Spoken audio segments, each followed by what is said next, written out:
and welcome. Here we are today. I got to be honest with y'all. I see that we've got a whole bunch of people waiting for the show, so here you are. I do not feel great today. In fact, I feel pretty rough. So thankfully, I have these wonderful people who are, for the most part, going to be running the show, really. And I'm going to sit back because I feel awful. I am still dealing with my new hypothyroid medication, and, it takes a little bit of adjustment time. But I hope you all are feeling well, and per usual, how is the weather in your neck of the woods? Muggy. Yeah, it's pretty hot here. Like, the air conditioner's going pretty steady. The temperature outside's really nice, and when the breeze hits you, you're like, oh, this could be wonderful. And then the breeze stops, and you're like, I want to breathe. I want to breathe. Why is there all this water in my lungs? Why? And then the breeze blows again, and you're like, oh, I like it out here. This is nice. And then it stops, and you start drowning again. We live in a valley, so that's not a thing. We don't get breeze. We only get humidity. Let's see. It is currently 85 degrees Fahrenheit here with a 1 mile an hour wind. Here, let me gross y'all out. It's 68% humidity.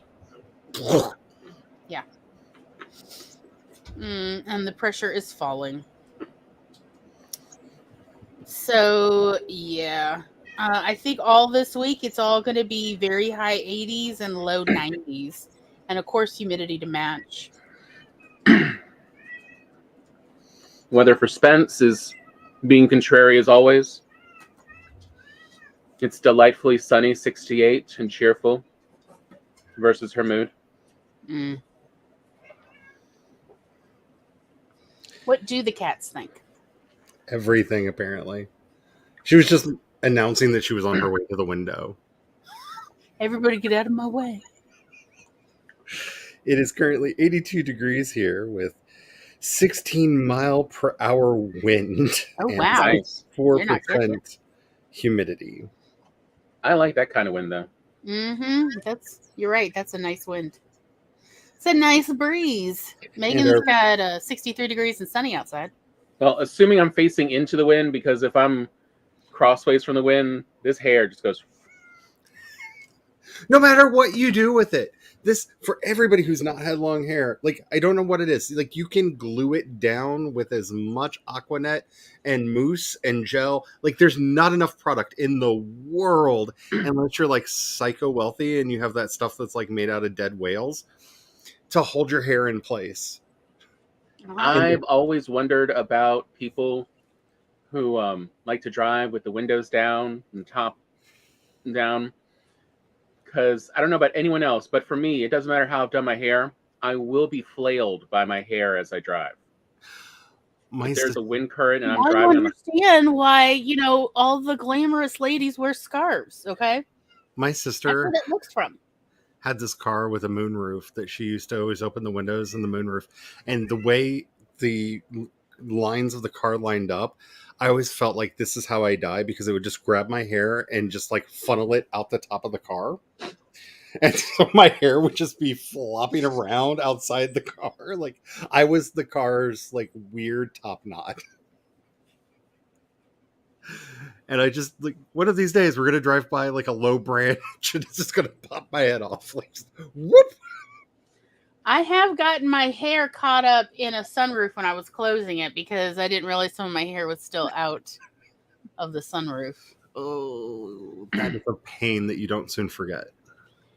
It was like, what? Why can't I move? It was alarming. Stevie's got 56 degrees, sinuses fetching up a storm, and it rained all day today. It's 81% humidity here. Yep. If I go out, my hair's up. Spence did take a sunshine nap today, and it was magnificent. I'm so glad. And even feeling utterly hopeless and without agency can't take that away from you. I'm glad. I'm glad it can't take it away.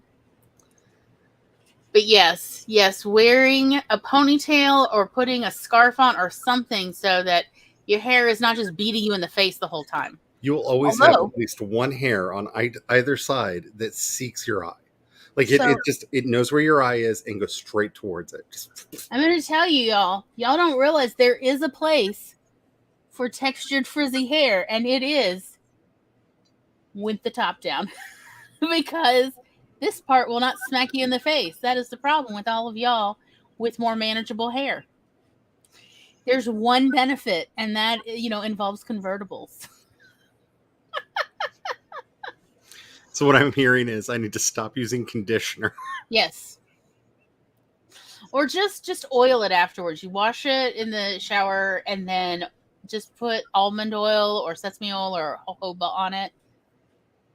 And then call it a day. Sven says, it was a perfect, I have sunscreen on my face and a big hat and sunglasses. And it was the longest and most glorious half hour of the week. That sounds lovely.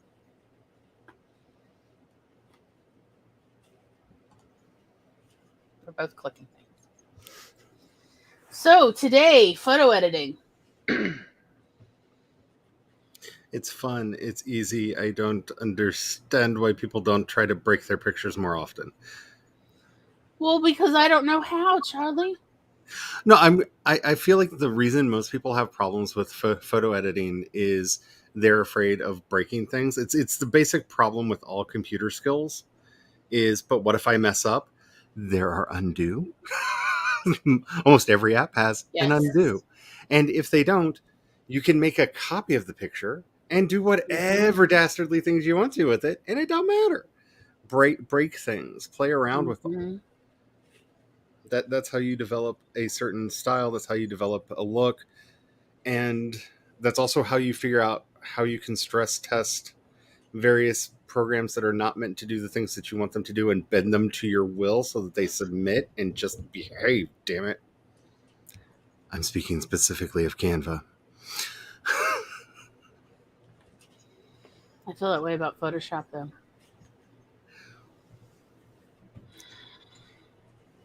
Adobe and I have had so many fights over the years for so many reasons, most of which is it wants to uninstall drivers that I need for other things because it's like, I don't use this. And I'm like, that's great. I do. You don't have a right to dictate what my other software has access to. Stop it. So I jumped off the actual Photoshop train a while back. I'm a big fan of Pixelmator, which I don't know, but I think is probably Mac only. But Pixelmator Pro is gorgeous. It is got virtually everything that you would want from Photoshop in it. And actual people who understand UX. So the interface is, while not extremely intuitive because it's an art program that has to find metaphors for how to do things iconographically, it does not require 19 years of study to understand the oblique language that Photoshop has developed for itself. Well, some of the problems with Photoshop is that it's so old. It was brought over and created when there really wasn't much digital editing of images. So the only analogies they had that everyone knew was film photography. Mm-hmm. And so those are the terms they used, is what you do in a darkroom. And if you've never been in a darkroom, then yeah, Photoshop's very confusing because they designed it to be a digital electronic version of a darkroom.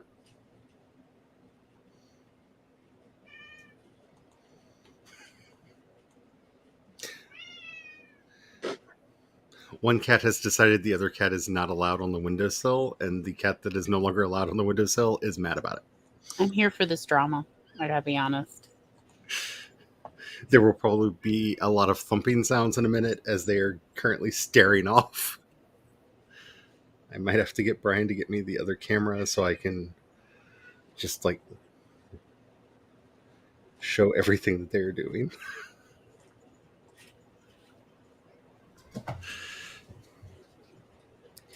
But yeah, I agree with you with how Photoshop's language came about, but they have subsequently expanded it out to relate to processes that are extremely synthetic and are Mm. not photographically related. And while their methodologies do work, I feel that they have been overcomplicated because they have not been willing to upset their user base in a way that they really need to, and that is kind of reboot the software from the ground up. It's like the problem that Windows had up until Windows 10, where they just went, we're just going to make everybody angry. Yep. Because if you have legacy software, at a certain point, you're going to have to just upset people because you're just collecting old, useless tools and features and language that is obscuring how things actually work. And that is a big problem in legacy software. And one of the reasons why I prefer Pixelmator, because it's a digital, it's relatively new. I think it's been around for about 6 years. So it's able to use language that if you're doing digital imagery now, you're used to, without having the baggage of, okay, so back in the day when all we had was pixel art.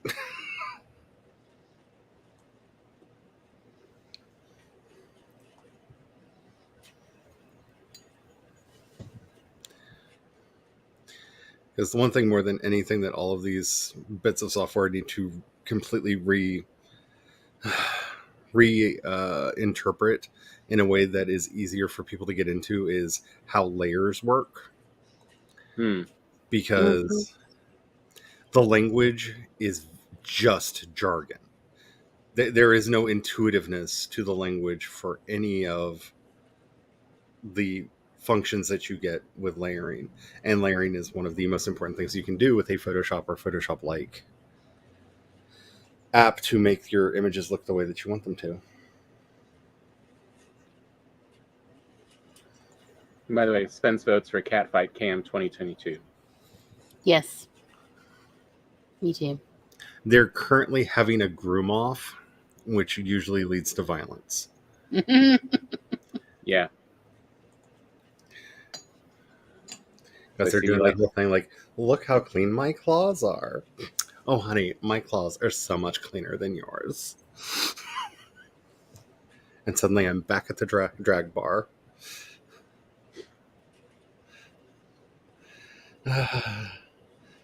Rhythm is getting all upset.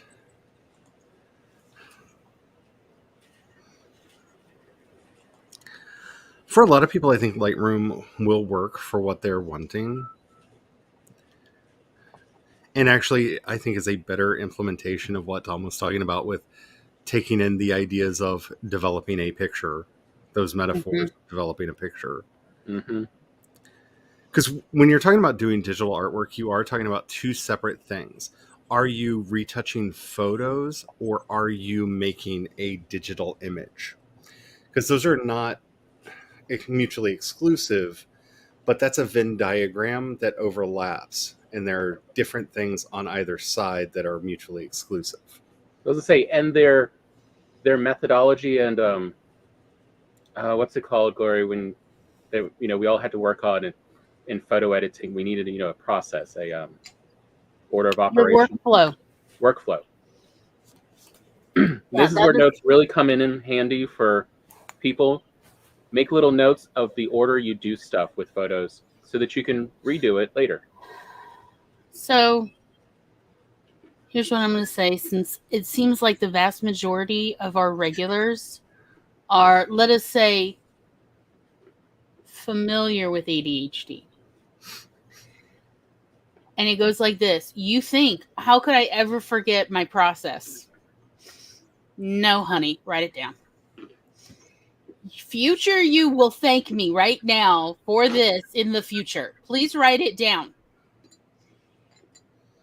Are you going to listen to me when I tell you definitely need to write down your process? No. But later you're going to remember, go, oh, I should have. And maybe one day you will eventually write these things down. I know you're not going to write them down, though. And two things. Yes, Pixelmator is a one-time only purchase. And again, one of the things that I like, software as a service has a purpose. If you have, to me, the two reasons to go with software as a service is if you have access to something in addition to the software. For example, I recently switched over to Soundtrap from Hindenburg for a lot of my audio production because they have an ever-evolving loop library that I have access to as part of my membership that I can use royalty-free in any way that I want to for any project that I want to use them on. And they're constantly adding new loops in. They're taking some of the partner ones out, so some of them are limited time only. Once they're in your project, you have them in your project forever, but they're only available in the service for a while. They're actually working with top tier producers to make those loops. So paying as a software as service fee for access to that makes sense, because I'm not just paying for updates on the software, which, let's be honest, audio software we've kind of figured out by now. And the same thing with a lot of digital imaging software. We've kind of figured it out already. We know how it works. So you're not really getting a lot of major updates that are going to functionally change how you're using things. So Canva, I don't mind the software as service model with them because I have access to basically a clip art catalog that is constantly having new imagery added to it, that is very well tagged and very, very searchable, and that I can use copyright free in the various imagery that I am making. And that's one of the biggest problems I have with Adobe, is they're just milking money out of their users by having it be a software as service business. Yeah. Actually, that's true of like any company with a subscription versus a one-time fee. They are milking you. That is what I used to work for a bunch of, I'm not going to say wealthy. That is not giving them enough credit. They were just stinking rich, like disgusting rich, like eat the rich people. And one of the, quote, free advice I got is never pay in monthly installments what you could just buy outright and own. Because, and they'd actually show me the math on this, and it's like, yeah, strong point. So Adobe switching from a one-time fee you pay to a monthly subscription, oh yeah, they are making hand over fist, as well as they're doing this because it then looks good to their investors. Yep. Because they have essentially guaranteed cash on demand every month. And again, if you're not getting something back from that, like with, I can't remember what, because they just rebranded it, but it was Google Stadia and Apple Arcade and things like that, where you're paying a monthly service for access to a video games library. They're adding 6 to 10 video games a month to that you can play as much as you want to, and that once are in the catalog are in the catalog. Okay, that can make sense. But again, that's because I'm getting an evolving library. I'm getting something that is adding value every month that I don't have to pay for over and over and over and over again. Like what I have paid for the Jetson made loops that just came out in Soundtrap, for example. No, I probably wouldn't, because I mean, he is a producer who has worked with like Jack Harlow and DaBaby, which are, fairly large hip hop artists right now. I don't do a lot of hip hop sound, so I would have thought to myself, no, I don't need his music library. But because of it's included in the service fee I'm paying for, when I got to check it out, it's a lot more than I thought it was going to be, because he basically played with sound and made like 500 really, really nifty loops that are probably going to appear in things that you all will be getting soon. you're getting something back for that. And that's really the argument that you have to start making with yourself is, what are you getting back? What is what is the delta on that? How much are they changing the product over time? Back when I was playing Rift, for example, I didn't mind the monthly service fee for that MMO because the story was ever evolving. The world was ever evolving. We were getting new content like clockwork every month. We got something, and every 3 months a major event would happen that would change something in setting.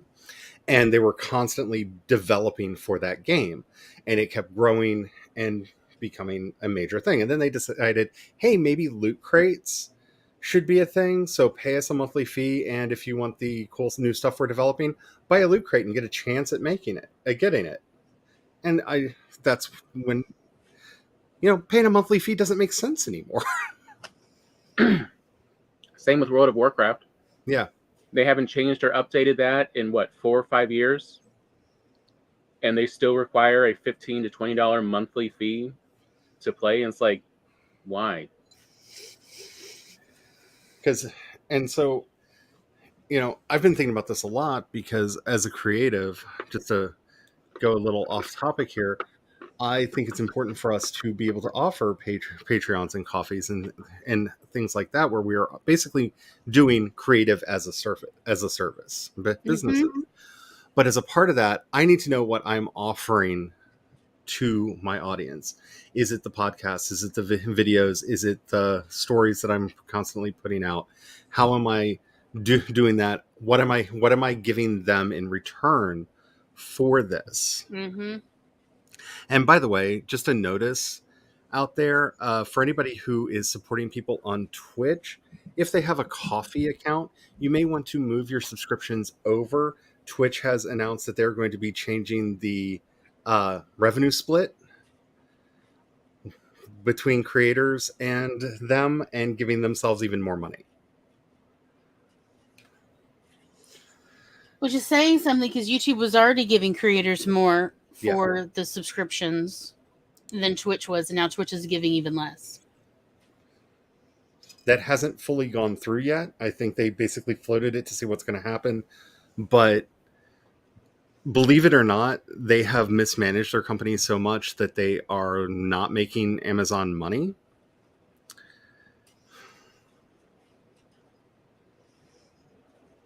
So they're trying to figure out ways to get more revenue.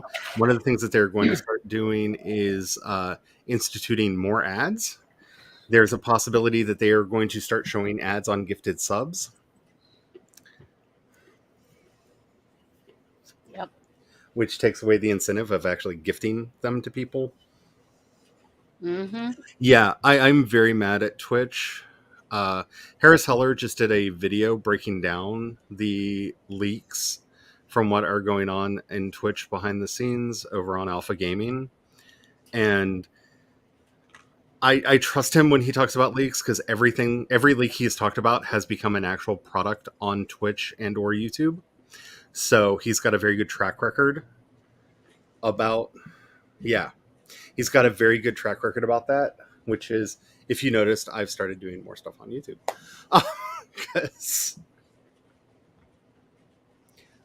But again, know what you're offering, know what you're getting, and for the creatives, because I know of everyone who is watching this is a creative. Mm-hmm. Some people will give just to give, so don't feel the pressure on your side to be able to have a buttload of deliverables.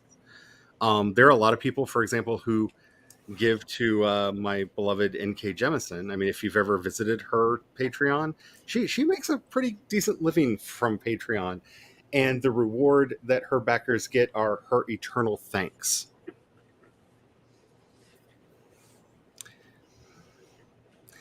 She's not giving them exclusive stories. She's not giving them early access to a lot of things. And granted, I mean, she is a amazingly successful writer and can get away with a lot more than the rest of us. But I'm just saying, sometimes, and I am grateful for you, thank you is what people want from you. So don't feel the pressure that you have to have 5,000 stories coming out to justify having a service. Just understand what it is you're getting into when you're doing this, which is the problem, to wrap back around, with Adobe. I don't understand what we are getting for the price. Mm-hmm. Well, for Photoshop, they definitely reduced the barrier to entry. It's like, $10 a month is a heck of a lot less than the $300 to $600. Well, and even the student discount. Look, the best deal I ever saw for Adobe Suite, or even the limited suite, back when they used to do that, when they were running like Adobe C or Suite C, was $150 if you were a student affiliated with a college or university that was affiliated with Adobe. And that was like in mid 2000s money. So that's like what, $200, $250 now? Yeah. That's the best deal I ever saw in my entire life, and you better believe I paid for it. And then there was an add-on to get the entire mega suite for $75 more. And yes, I ate very lean for several months, about a half a year, to afford the add-on, because you had a year to get the add-on after you'd purchased the student suite. But I did it, and I do not regret that, because, yeah, your girl better believe she started editing other people's PDFs and then sending it back to them like, here, I fixed it for you. If you ever find a PDF with a tiny little unicorn hidden somewhere on a page, that's my calling card that I've been there and I've stealth edited. So... it was worth the money for me, for suddenly having all of this freedom. All of this. Yes, baby. Yeah, Heather. That's the one. What was that? I think CS3? Yeah, that was what I got. I paid for the mega suite. And it was right before they went to subscription. That's actually why I paid for it. Was I wanted one of the last deals Adobe was running on a suite, because they said they're about to go to subscription, and then and everybody was talking about eventually you'll only be able to do subscription through Adobe. You won't be able to just buy it outright, even if you wanted to. That's what the Adobe salespeople at the university were saying. So I felt like it was worth the investment, and I still use it. Heather, don't come at me with this violence. Don't. No, it wasn't that long ago. It was like a few years. It's nothing. But I still use Adobe CS3 because it still works. I don't know if y'all know this, but you can still edit photos in it. You can still do all the things. It still has the capability for all the brushes and all that good stuff. It's hardly ever that I'm like, no, I have to go use the subscription stuff, because I paid for the suite. I have, like, Adobe has grandfathered me into some abilities, so I can sometimes use the subscription services as long as I don't use it too much or too often, whatever that is supposed to mean. So far, so good. But I really also, everyone was agreeing that the CS3 suite was like peak Adobe. Like, It was everything it was supposed to be before they ruined it. And that's what the salespeople were saying in like the mid 2000s, y'all.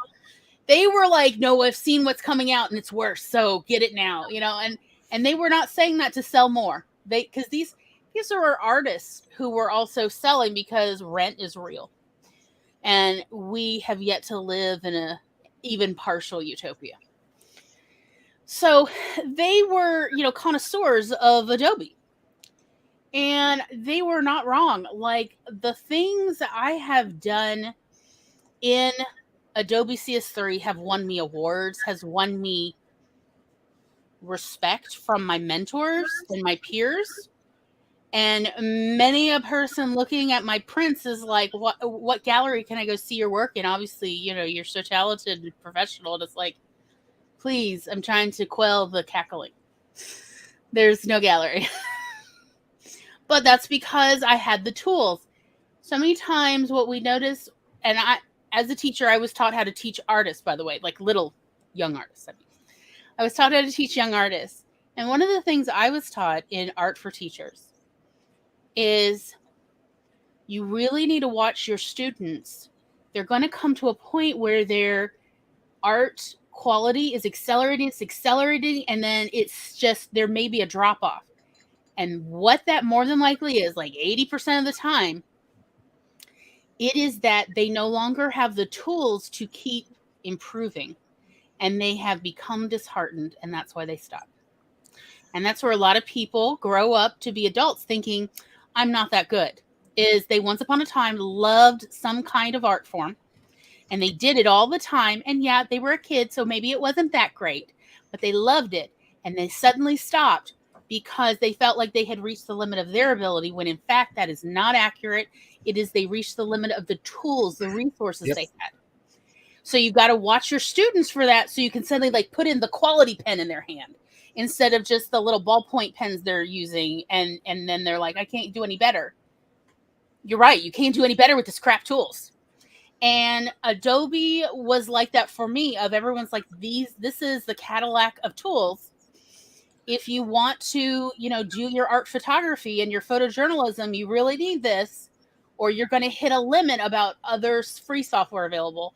And that was why I paid for it when it wasn't a great deal, and everybody was saying this is the best it's ever going to be before they go to subscriptions. And they were right, but I still didn't quite know how to use it yet. I thankfully had a lot of mentors, including Tom, who took me by the hand and showed me how to do all the things I wanted to do to create Glory's vision. But nevertheless, it's about having the right tools. So again, if you have ever had that thought in your life of, I love this art form, but I'm not that good at it, I'm going to tell you 4 out of 5 times, you're absolutely misunderstanding, and it's not that you're not that good at it. It's that your tools, your ability eclipsed your tools, and you could no longer see your vision. So that might actually be one of the more important things to state right up front here is ask yourself, what is it that you are going to be doing? Because if you're just making simple social media posts, Canva is probably all that you will ever need, because it provides all of the tools that you will need on a basic level to get those social media posts out. If you're going to be hand drawing, if you're going to be actually creating art in a way that is much more organic, you probably want to go with something more like Procreate or Art Rage to do. And with that, you will either need a Wacom tablet, which by the way is pronounced Wacom. I know a lot of us want to pronounce it Wacom because it sounds better, but if you listen to the company, it's pronounced Wacom. Like Wacom. As in get all those little gophers in the arcade kids. Wacom. Wacom. Wacom. It feels weird every time I say it. But that is how the Wacom salespeople at the university, they said Wacom, and I'm Wacom. like, that's not as good of a, all right, whatever. But just any digital tablet will work. I mean, Wacom is surprisingly proprietary, and it really is. But it's the one that most people have heard of. I mean, like, it drives me nuts that I cannot use. I have used other type materials similar to Wacom, but are not Wacom. And it drives me nuts that there is really no comparison to Wacom. Especially because the money, people, do you not know how I do not want it? Even when I had the money, I didn't want to spend it. So, but like... And I really hate to say it, if you're going to be doing that, you're probably going to want to go with an iPad and an Apple Pencil that can, or whatever iPad you can afford that can support it, because they've actually brought down support for the Apple Pencil into the lower cost ones. You don't have to have a Pro tier anymore, because once you've started doing that, it is like working on paper, except for it's on a screen. Yeah. And I wish other styluses tried. Because it's honest. Look. Okay, y'all. While it is true that my first computers were in fact Mac products, because the National Center for Physical Acoustics was Mac exclusive, so those were the first computers I was using. Mac for the longest time was the one that had the math software. So that's why the scientists needed it. But anyway, so yes, my first was Mac. But I now have used Windows and Androids for so long. It pains me to admit it, but it is true. If you can't afford Wacom, I highly recommend an iPad and appropriate stylus. This is it. It drives me nuts that there's so few tools available in the 21st century for what you need to be an artist, a creator in the 21st century. but this is it. So better we just be honest about what you need as an artist in the 21st century, and then you know, figure out how to network. This is a great time to work on social skills if you need to make friends in your local community. So when someone has a used one they're looking to get rid of, they essentially give you the friends rate rather than the true reselling price, which does happen, by the way. There are generous, kind people in this world who are happy to share the little bit of wealth they have and sell you something at cost.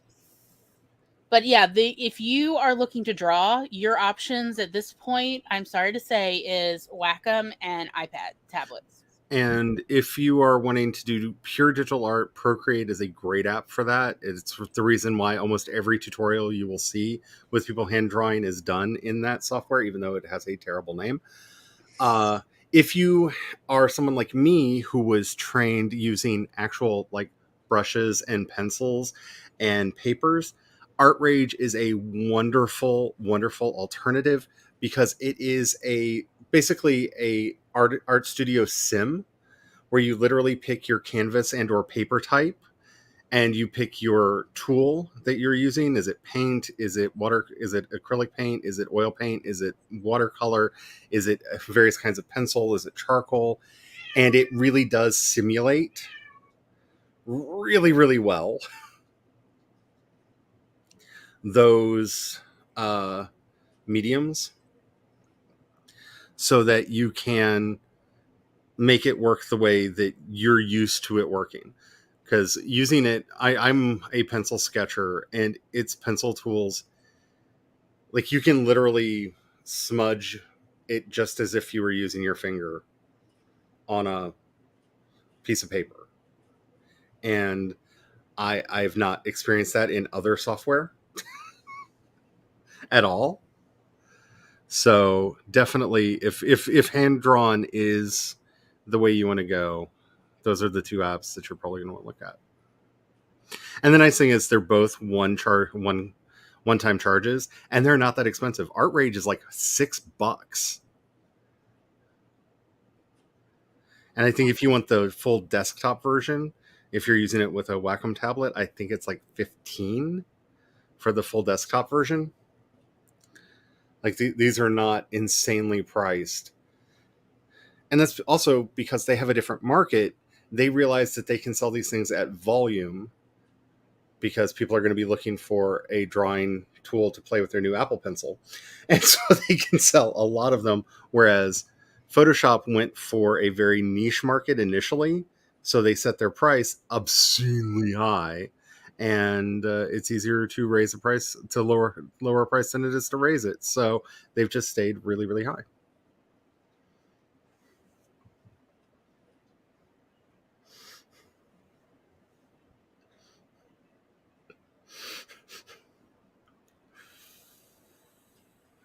I'm just going to all enjoy those feels for a moment. Yeah, I'm like, wait, there's a lot of feels, but what are we talking about here? I believe the use of the Wacom Bamboo tablet. He uses it constantly? I'm wondering. That's what I saw the connection Twice there. in quick succession. Although I will say, Glory, I'm like, what does that mean? The Wacom tablets we have, do not have drivers since Windows 7. And do not work. Why is everybody coming at me with violence today? I don't understand. I thought, like, I try to be a nice person, trying to be all compassionate with y'all, and y'all mean to me. I'm not that old, even though this is my birthday month. I am a delightful young person.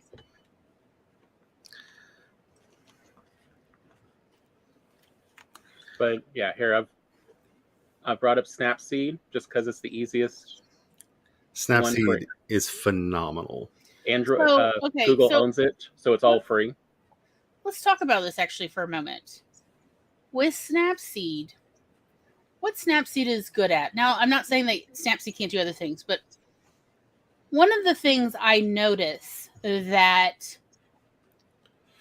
creative people have, especially who have not maybe been formally trained with professionals is one, and it's like kind of interesting that like I see it again and again when I'm training photographers.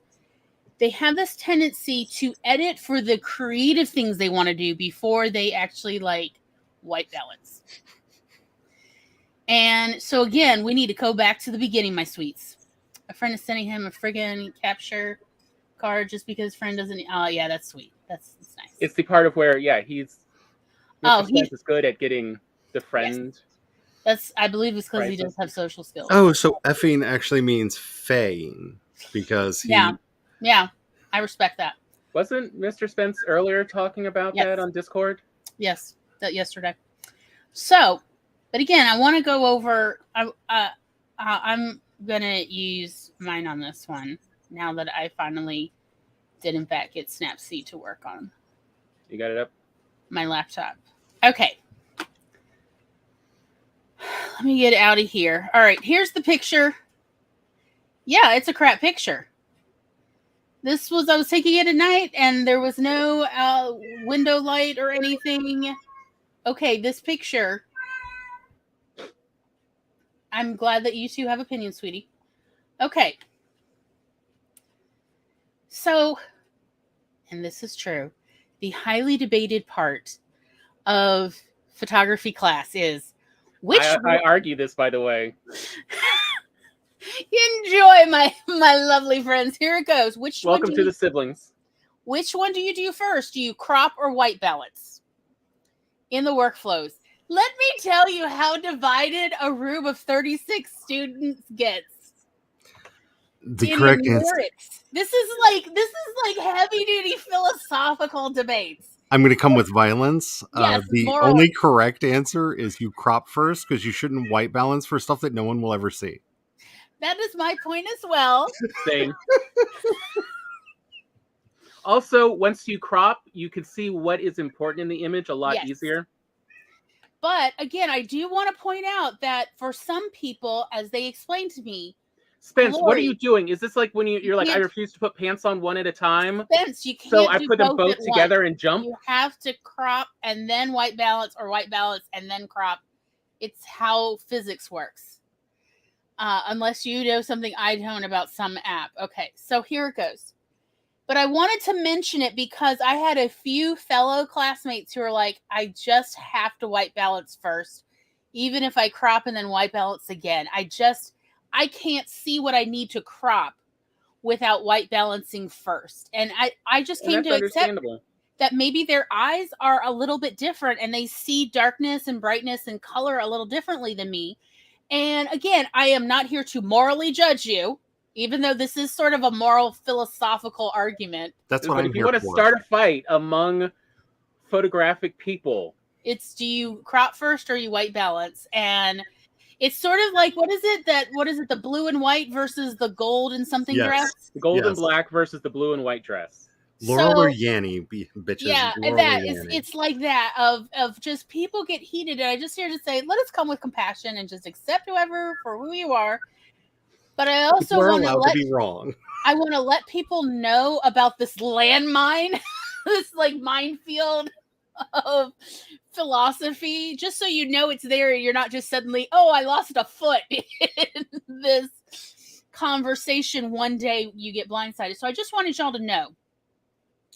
But I first crop because I need to know what I'm dealing with. And now what I'm going to do is not necessarily what you want to do, and that is fine. But for me, I need to crop out the things I definitely don't want in there before I even try to... Now watch, I can crop again. But so like, for instance, I want this for an Instagram post. That's fine. I can now move it around. But I need to get the things out of there I don't want in there to start with. Like for my own visuals, that's what I need. That may not be what you need, and that's fine. There's Megan just ready for the argument. It's okay. How are you supposed to even see the image clearly without white balancing first? And again, like I understand, like I've had some people earnestly tell me that. And again, it's okay. We love you still, but be aware this. So welcome to the human visual systems are not universal. It's kind of like this It's right there with the same concept of neurotypical. There's no such thing. It's just there's a neuro average that we can all kind of roughly imitate similar, but that doesn't mean we actually experience things the same. Speaking of not everyone being on the same level, chat real quick, do we need to explain what the frame lines are inside the image when she was cropping? Why it did the photo grid? Okay, do you all understand that? Charlie, I wish they'd let me have more than one person as admin, because what part? Oh no, I didn't see anybody say that. I was just needing to make sure, because I've noticed that some people have gotten confused on that point, and I know a lot of people here make art or have done art for a while, so that may not be necessary to explain. But I was trying to establish the baseline, like where is the level? Everyone has a rough. Everyone here, for the most part, has said previously they have at least a basic understanding of. Yeah, I see editing. I see. Okay, I just wanted to make sure because. No, and it's an excellent point. You make a very important point about it. I've had to explain that as a big part of cropping, as well as like that's a really good tool to help you. It's also something I think is really important when we're talking about actually taking the image. Be aware of where your corners are. And of course, if you've ever heard of the rule of three definitely comes up in photography a lot, just like it comes up in paintings. And part of the rule of three has to do with these little squares, Your mind divides everything it sees into the center, left, and right. And that's why it's always three. Yep. It's center, top, and bottom. I have very little that's important in the bottom row on purpose. But I have something down there so that the eye bounces off of it and comes back up.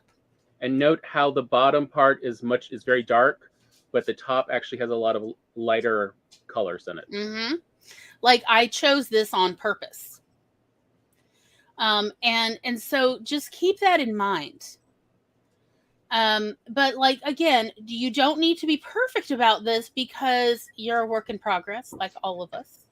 And you're just really the most important thing I could tell anybody is you're developing your eye and you're never going to stop till you die.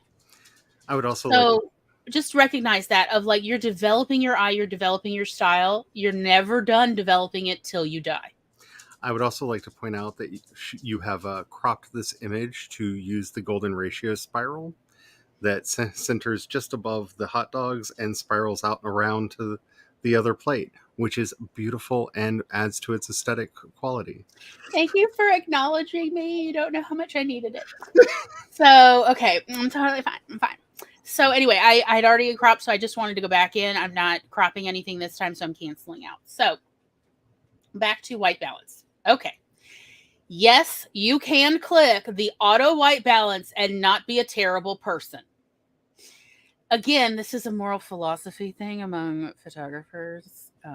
But especially if you're new to this, you don't have to do it manually. You can. And I really would recommend that you at least play with it so that you also, have an there's a idea dropper of what's tool. Happening. Also, if you actually have something truly white, like the bowl and the plate, you can click on the dropper and just click on something you know is truly white. The trick... I'm trying to find the actual white here.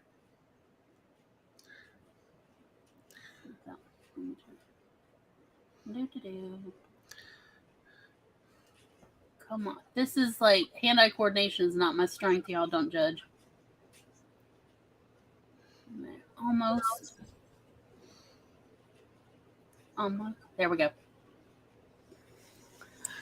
Okay. Also remember, depending on how you are presenting this image and what its purpose is, how balanced you actually want it to be. If you are trying to do this for clarity, you want to go slightly cooler into the blues. For example, if you've ever gone to look for a new television, you're like, why is everything so crisp and beautiful? It's because they actually white balance everything to be bluer while it's in the store so that your eyes perceive it as crisper, cleaner, and more uh, more impactful. If you want something to feel warm and inviting and just luscious, if you want that real cottagecore aesthetic, you want to go a little bit warmer. Yeah, like So over that here. you're feeling that kind of like you're sitting by the campfire, you're sitting next to the next to the fireplace, and we're all here for a nice, luscious cottagecore dinner. You will get feelings depending on whether you're going to the cool or to the warm that you may want to accentuate. Because It really helped me to understand my photographic influencers, who influenced me, and specifically, because I'm that old, what kind of film they were using. So if they were using Kodak skews warm versus Fujifilm skews cool or greenish. And to understand who my influencers are and therefore what I'm chasing, what kind of aesthetic image I'm trying to emulate. So I know, this kind of image, I'm going to want it to be cooler because this looks very similar, to Clarence, who used to use Fujifilm for this versus those who used Kodak or something else. Or, of course, my favorite that I used to use, Ilford. But that's a whole nother matter. Yeah. That's a black and white. And also remember, but I'm a black and white photographer. If you're doing this for your story and you want it to look like an older picture, especially for most things, you're probably going to want to go much warmer than you feel comfortable with, and then play with the color later, because a lot of the old photos oranged over time. So I'm going to show you what I would do with this. This is a good place to age your photos. And so you'll be able, because I'm going cooler, it's very obvious that I definitely have a photojournalist background in this regard. But also I want you to see, this is cropping and white balance is like, does not scratch the surface of what we're actually about to do. So this is not the be all and end all. Don't worry. Because the real be all and end all is hello and welcome to This Is the Important Stuff. This is where you make mood. This is where you make the whole vibe, my sweets. And this is not about filters. We're still just trying to correct the image. And this is not thinking about the filters yet, even if you're going to use a filter. I normally don't use filters. I'm going to edit it in this, and you're going to see what I'm going to do, because I'm still trying to make a moody picture, because it's food. It's supposed to be luscious, okay? And as somebody who does use filters, I will say, if there are some that you like, start learning whether they prefer bright or dark images and what kind of contrast they like. Because you'll start noticing that the apps will work better sometimes with a lower contrast image or a darker image than they will with a brighter one. Like if you're constantly using filters and the colors get really weird and you don't know why, try lowering the contrast on the original picture or lowering the brightness. That will often make the filter work better.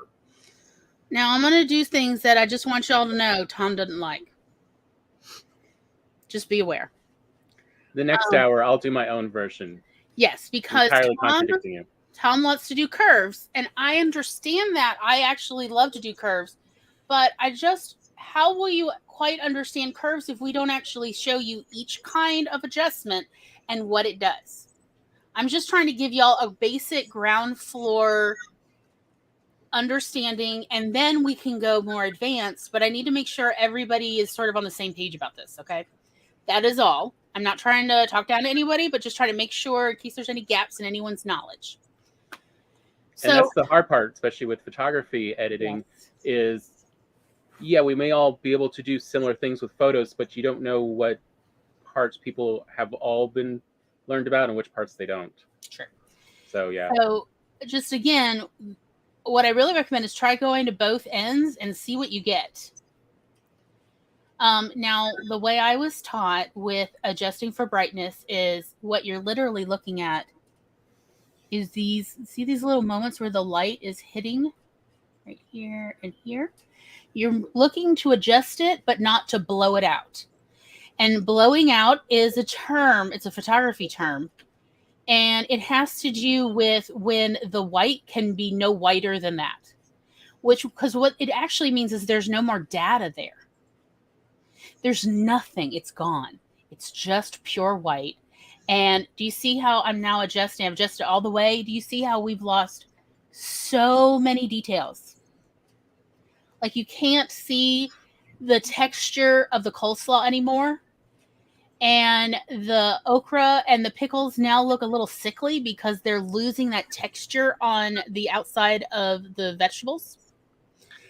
That's what we're talking about. This is blown out. There is no data in this rim. There's no shadow. There's no highlight. It's just blown out. We don't want to blow out our whites unless you're doing something very artsy, which I feel like Charlie and Tom will cover later. Again, so what I would do would be about here, because again, I want it a little moody. I could go a little further, but I'm not going to. And then contrast is next. If you ever adjust for brightness, you need to also adjust for contrast. Period. This is not truly negotiable.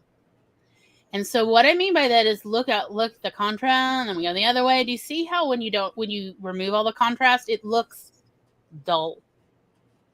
It's what are the words here? It's faded. It's lifeless. It kind of sits there, doesn't it? Mm-hmm. Like, and also it can be ghost-like if that's something you're looking for aesthetically. So you can do some of these aesthetic adjustments in here, but it's not appetizing because we need those lines. But again, if you're adjusting for brightness, you need to add contrast because part of adjusting for brightness removes contrast. Unless, of course, you are specifically trying to do something aesthetic, which that's fine too. But just, I want you to be consciously aware of that. So my sort of rule of thumb for the way I like to edit, and again, that is not necessarily the way anyone else likes to edit, just talking about my workflow, is however far I did brightness, I do approximately half of that amount in contrast, if that makes sense. So this is, I like it. What I am looking for with contrast is I want some almost real blacks. And again, what real black means is there's no data. There's no tiny little bit of shadow or highlight. There's nothing. That is true black. And I want a little bit less than that. I want a little bit of data. I want a little bit of texture. It's just how I personally like it. You can do more or you can do less. That is your business. But see, like, I'm like looking at the coleslaw and I'm making sure that I've got that detail, and that's as far as what I'm going to get here because I'm not done. Saturation. So when you adjust for brightness, you're going to lose a little saturation. So again, let us go really far. This is a lot of saturation. It's how Europe describes American food. Yeah. Nuclear colored. Yeah, it's true. It's like it's glowing. It's true. They're not wrong. And then if we desaturate, so here we're a little bit desaturated, but this is one of the ways you can make a black and white image. It's not the only way, but it is one of the ways. And you can take it to black and white, and then you can adjust it back if you just want to get that aesthetic, that sort of faded image look. You can do that. I like to just give it a little bit from, and maybe slightly more than what I actually took out because, hi, it's food. I want it to look appetizing to you. And yes, Americans like brightly colored food.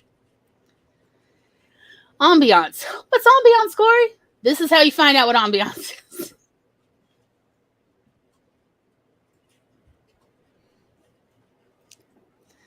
So again, I usually just want a little bit. And notice how like the mayonnaise, no, that's not mayonnaise, that's mustard, sorry. The mayonnaise I hid down here. It's now starting to get, how do I say, like it has a starting, I don't want to say it has a full 3D effect, but you see how the shadows and the highlights are starting to make it pop. When we talk about pop, this is what we're talking about. And not just ambiance, it's this whole panel of information here. So we're at highlights. This is when I do, look at this, all highlights. Do you see how now we're starting to blow out here and up here? All right, let's take it the other way. And then Look at that. We have dulled this. We don't have the highlights anymore. And it's starting to kind of look dull again. That's what I want you to understand. Of when you want a regular image to pop, you're going to need to adjust these a little bit. And it's subtle, but you don't have to be subtle if you don't want to be. You can blow it out. You can hide it and dull it because you're trying to go for an emotional effect. That is all valid. There we go. Shadows. Oh, shadows. Hello, shadows, my good friend. So if I take out the shadows, it looks like I'm eating under like one of those lights for police investigation. Or stadium lights. Yeah, it's not as appealing, is it? If I put all the shadows in, now it looks like I'm eating something Cthulhu would want. This looks like meals for elder gods. So we need something in the middle for humans. I need these shadows like here under the hot dog and here in the pile of fries. I need these shadows to be, for me and my aesthetic, I make them almost true black, but not really true black. It would be like, I like just a bit. I don't want it to look too evil. I just want it to look a little bit moody. And then warmth. If we go all the way, it's quite warm. But also I feel like it's not quite as appealing because it's like even the plate's orangey. It's like, What if I make it the other way? Now everything's blue. It looks like alien food a little bit to me. Again, not that appealing. Who wants bluish food? That seems like maybe counterintuitive. So I just want a teensy bit of warmth. And I might play with it maybe a little less. Maybe it was already a little too warm because I do actually have a lot of warm lights here where I took this picture. Oh, yeah, I like that. And that is what is under here. Now, that is just to get it to before you start doing filters or you do art stuff to it. This is just to get the truest image of what it's capable of. If you have adjusted all of this, cropping, white balance, brightness, contrast, all of it, and it's still just, it doesn't look that good, it may be that you need to reshoot the picture. That maybe your corners aren't quite right, or the angle is not, you're maybe too close or not close enough, or you need to be down further, like closer to on the level with the table. And that's something that is much harder to adjust in the image, and there are little giveaways. The technology is not quite there to actually like adjust it down and not have, I can't remember what the real word is, but I always call it torquing. And some people's eyes will pick up on it and it makes them feel ill, which would not work for a food image unless you're trying to like tell them it's like poison food or something.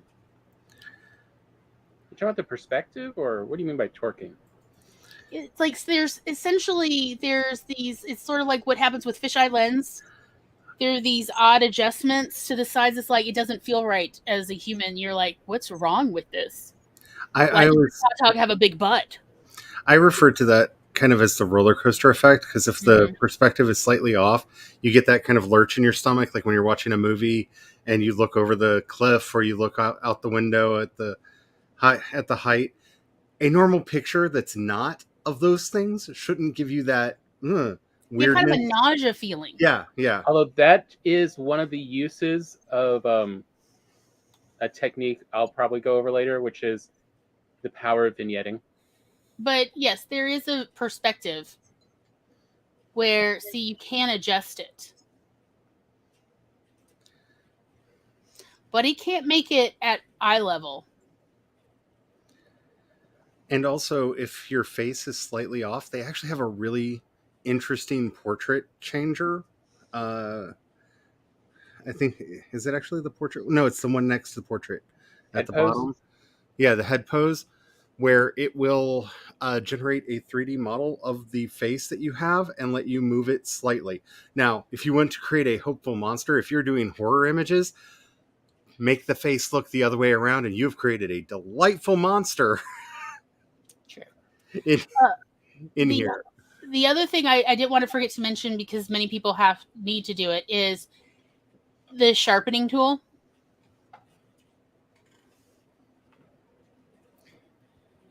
Be ever so careful with sharpening. So, like, you notice with structure, you can, have it over, like, what is wrong with this food? And now, why is it blurry? Do I need to check my eyes? But I just want to point out, now, if you are taking a picture, for instance, with your phone camera, and it's something up close like this, and it is blurry, it may be that you have a fingerprint on your camera, your actual lens. And please use an alcohol wipe. Please do not spit on your finger and then rub it on a lens. And do not use cotton. Do not use. Don't use your shirt. Paper. Especially if you are wearing polyester. Do not use your shirt. Or acrylics. If you are wearing an acrylic shirt or an acrylic blend, polycotton blend, please don't. Mostly because you're going to take the finish off of your lens, and you want that finish on there. And micro scratches really show up with these small sensors that they're using. So in theory, you shouldn't be having too much blur on if you're taking it with your camera phone. You're taking something up close like this, a food picture. So if you do see a blurry corner or something, that's more than likely a fingerprint. These guys are your friend. These little alcohol wipes, they're pretty cheap. And when I say pretty cheap, I mean it's like $1 to $3 for a box of 100. You can get them in the pharmacies. Just get this. I'm sorry, go on. And I feel like in our modern day and age, this should go without saying, do not add any cleaner directly to a lens, because you will quickly find out exactly how well sealed your lens is. If you do that, always apply it to the thing that you're using to clean so that it gets absorbed in, and then wipe it on. Please do not ruin your devices by putting the cleaner directly on the lens and or screen. Yeah, there's these wonderful special cloths for like glass lenses. And if you have a clean one, you can use that. And if you get a good one, they will last forever. When I worked at Sun Hut, God, what was that, like 20 years ago? We had these really good microfiber cloths for cleaning glass lenses. And we were allowed to buy one a year as an employee. And we still have that one microfiber cloth. And it is still in perfect condition. We wash it out. It never goes to the washer. It never goes to the dryer. Yeah. So, oh God, please keep fabric softener away from anything that you use to clean a lens. Yeah. It is your enemy. It will do bad things. Yeah, I always keep special microfiber lens cloth in my camera bag, but I understand like most people don't keep it on them for their phone camera. And let's be honest, we're all taking far more pictures with our phone camera than we're doing with our nice cameras if we have nice cameras. So it's just something to keep in mind about how you're going to fix it. Fingerprints are inevitable. Yeah. Because you have fingers. And even if you don't have fingers, if you have a palm, I have gotten palm prints on my lenses. If you have a dog or a cat, they will find their noses are magnetically drawn to that lens. They have to boop the lens. Why? Even when you're not taking a picture of them, they're like, I just need to quickly imprint my nose on it. And I'm talking about my nice, big, new, pretty cameras, my phone cameras, my glasses. They're like, I need to boop that lens real quick. I don't know what magnetically attracts these two things, but yes. Oh, yes. So it is true. You're absolutely right. Animal noses need to boop the lenses, just like we need to boop their noses. So you need to think about how you're going to clean the inevitable boopings. It will happen. It will happen. Even though they're like working on that Gorilla Glass that's like supposed to be impervious to fingerprints and things, you can't take away the nose booping, the little kid with the peanut butter mouth. It's just going to happen, y'all. Why? There is That something. one time my sister was trying to take pictures with her brand new camera and the seagulls decided to dive bomb it. And that seagull had such good aim. And it is hard to get seagull poop off of a lens. It is not your friend. There is something especially sticky about that. The scientists have studied it, actually. They're trying to make adhesives based on seagull poop. This is a real thing. I am not exaggerating. They are talented at hitting lenses, though. They are very talented. They really are. So, again, if you're trying to take up close pictures and it's still a little blurry, more than likely. And by the way, I too have been fooled. Where I look and I'm like, I don't see a fingerprint, but I keep having this little blurry section in my picture. Stop looking for logic and just clean it. It's an invisible, ghostly fingerprint. Just go and clean it. Well, also, especially if you're using corner, you think. Especially if you're using a camera phone, because remember, you are not taking a picture with a camera phone. You are taking an extrapolation of the light that is making it through the lens. And the camera phone, most varieties that are out there, are actually going to take probably 3 to 5 pictures and average them together. And make something that it's telling you is the one picture that you told it to make. So one other thing I can tell you, especially if you're using a camera phone and you're noticing this and you've cleaned it and it has not gone away, you need a tripod. Your hand is jittery just enough that those 3 images are slightly misaligned and causing blurring around the edges. Yeah, because like as a photographer, I literally had to train myself over a 3-year period to take the pictures with my heartbeat and my breath. Like, yeah, you'd think there was yoga in photography, but if you haven't spent that time training your body and mind to work together to take an image, especially if you're trying to take a low light image, then just use a tripod. Don't worry about it. You don't need to do these things that I did. You do not need to train your mind and body to work together and to take the breath and the heartbeat at the same time and then snap the shot. You don't need this. You don't need this in your life. Just get a tripod. A tiny tripod. You can have like all these little adorable cute ones, or you can make a tripod out of a water bottle or a soda bottle. And don't care about the stigma. There are some selfie sticks out there that actually have jitter cancellation built into them. They have the springs that are oddly inexpensive that will cancel out a lot of your handshake for like $15 to $20. And the nice thing about them is the part that actually has that very often will unscrew and be able to screw onto most other tripods. It's a really inexpensive way to get some of that jitter cancellation. By the way, Spence, about your ghost smudge. I knew Tom, like, you can't save it for the Discord.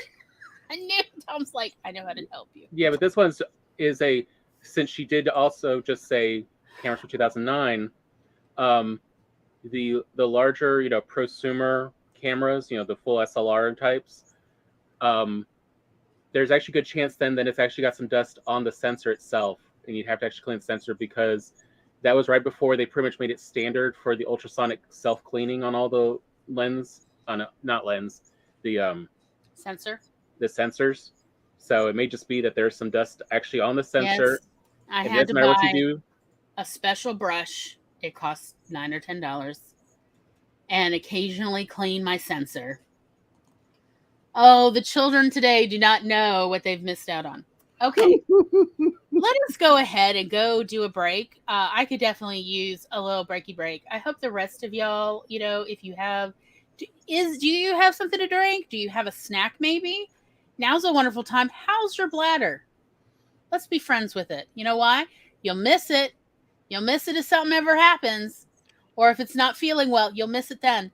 So how about we take care of all that good stuff, and we'll see y'all back here in approximately 10 minutes. soon as I remember how to press buttons.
Beepity beep, beepity beep, beepity beep.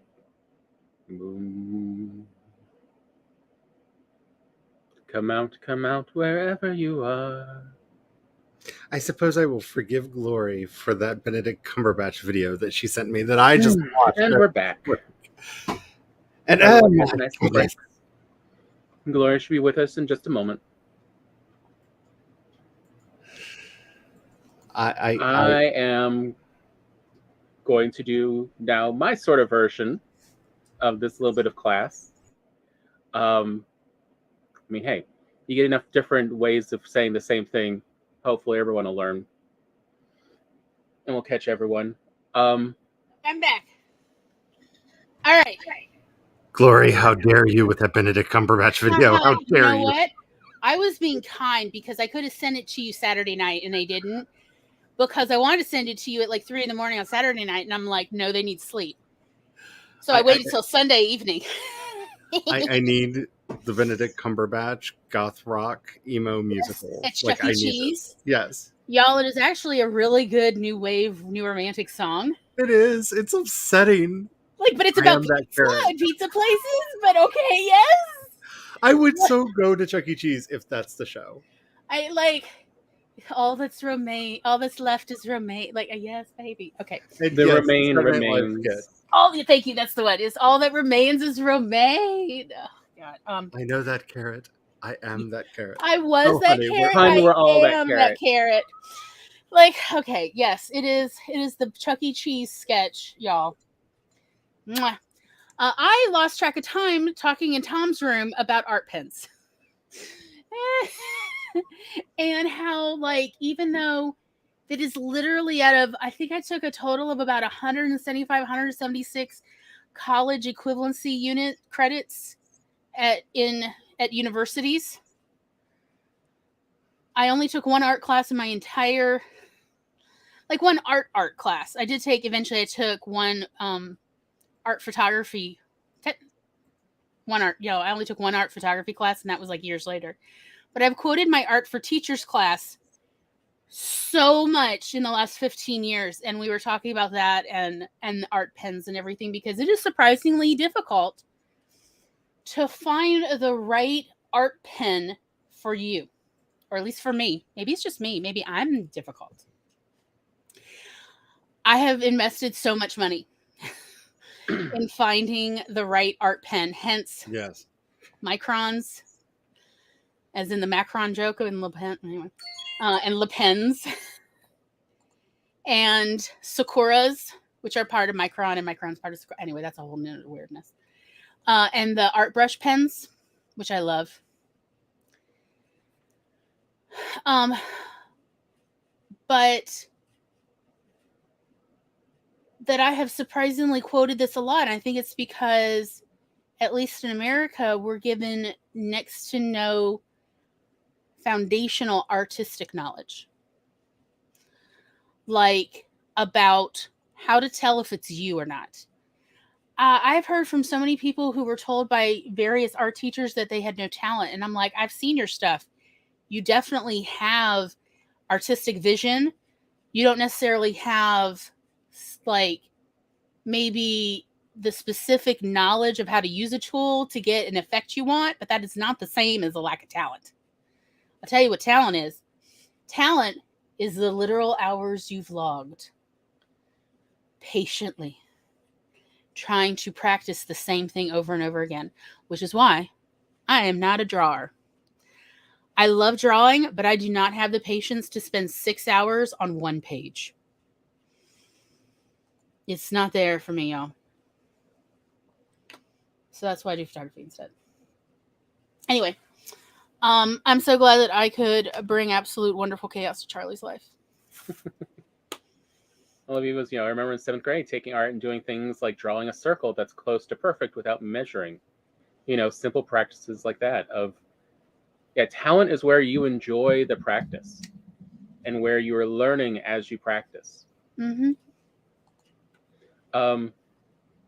So here's my basics of, let's talk about first, to me, the more basics of photos of if you're taking a photo with your camera, whatever it is, whether it's your phone or a larger dedicated camera. You want it to be straight and level. All right? One way or whichever orientation. Something I will never be able to accomplish. But so if you want to get closer to the kitty, go down. Because when you tilt it like that, you're going to really distort, and that's what Gloria was talking about with the roller coaster ride. Is if you're tilting it too much one way or the other, you get those distortions, and people notice it without noticing. So like even that image, I'm actually pretty close to the ground. I'm about 2 feet off the ground, pointing a little bit down.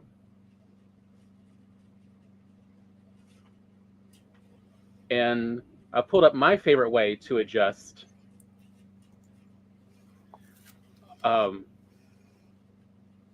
Which is with levels. I mean, curves, you'll still see the same thing. And what you're seeing here is how much data is there in the darkest part and the lightest part, from truly white to truly black, and where is middle gray. And what I like is if you look over on black, on the truly, what's the blackest black? You'll see it's kind of gray here on the fur, and it doesn't pop that much, but you'll see a little hump. All cameras try to give you a little bit of leeway with black, and you'll always see a little hump, a little spike towards the bottom back. And if you just bring it up to around there, you'll see the black suddenly look black. They've actually got some contrast in them. And that's part of what to get an image to pop. And the same thing with white. You'll see that it falls off and there's barely anything at the top. So there's nothing really truly white. I don't mind losing a little bit of white to help things pop out. Like now you see the nose and the chest fur pops out. Yeah, like I could see more of the texture, like I want to pet it more. And that's what I like about using levels, because that's what that histogram really tells me, is just where's my real black. I want to have it somewhere between that spike and that dip, and you will see that in pretty much any natural light photo you take. Whoops. And as long as you get it around there, you will have true blacks. And whites, usually you look a little bit to just see if I bring it all the way to the true top middle, I've lost too much detail. Now it looks like, one of those faded out images. Yeah, it looks almost kind of pixelated in some weird way. So I still want more white detail to get texture, but I don't want that true where there's nothing blown out, where there's nothing truly white. Your eye is always looking for true white, and it's looking for true black. It's one of those things that actually comforts the eye, is that it knows where there's true black and where there's true white, and it can self-align. And then the middle gray. Good old middle gray. It started right here. But is it 18%, Tom? I'm sorry, that's a photographer joke. And what I want is a little more detail. So I'm going to expand the black side, my shadows, and shorten my white side by bringing a little bit towards white. And we'll get more details in the black. And that way, yeah, you see how there's a lot of texture now, even in the white part of the fur? Mm-hmm.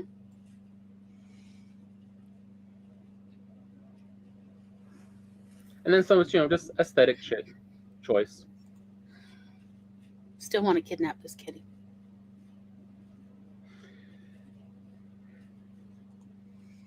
I mean, it has no collar. That means it's available, right? It's on the market. Yes, Gloria. That's what it means. Isn't that what that means? I'm pretty sure, yeah. And I want to crop in a little That means bit. I could just especially if it'll get in my car, then it definitely wants to come home with me. It followed me home. It followed me into my car. And we still see, you know, with ham. especially if you're a beginner, rule of thirds is your friend. Don't let people, oh, you need to break all these rules. It's like, you need to break them once you understand them. So when you're first starting, go with a rule of thirds. We And what see do you how and you need to explain more of what do you mean by the rule of thirds? Like, what do you mean? you always want sort of a seesaw. Mhm. So note the cat fills up almost the entire top left frame, and there's almost nothing in the bottom right. Whatever's the opposite, we want to do. And this helps make a dynamic motion so your eye is moving around the image, not stuck on something. You know, versus sort of the opposite. Let's see if I can find that. Where here we don't really see yet anything. It's all very even. Mhm. Yeah. It's harder to tell. It's low contrast. It needs Low to be contrast. better. And again, this is where You need more black. we adjust. Good old levels. And you're like, but there's no little spike. Well, guess what? It's that first hill that is where your black is. And note, everything all of a sudden actually has detail to it. And it pops a bit. And then white. Like it actually, like, it's visually far more enjoyable to look Interesting. at. And again, we got to bring the whites back to where there's actually some white. And suddenly this image now pops more, doesn't it? Mm-hmm. It's no longer that just neutral, meh. We've Yeah. all seen this image.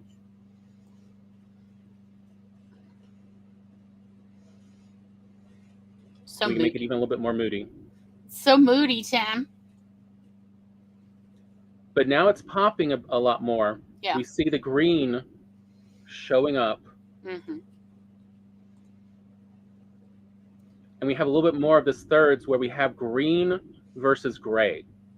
We see green in the top right. We see gray in the top left. And we have more of angles of movement where we have through, you know, the center going from the top right to the bottom left. We have this streak of green that follows. And then we have little bits of not so much in the top left and the bottom right. And even that alone will help the image a lot.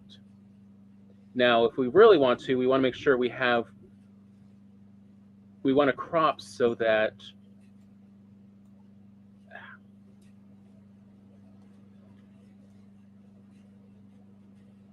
oh yeah, let me finish that.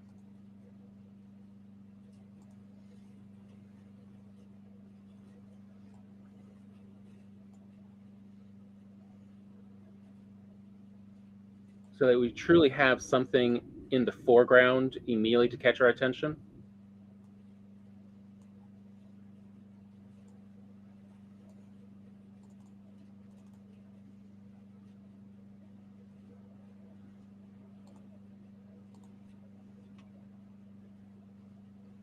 And so that's what I mean by the rule of thirds. We're trying to divide up the image in, if we look at it in equal places, equal space, we want opposites.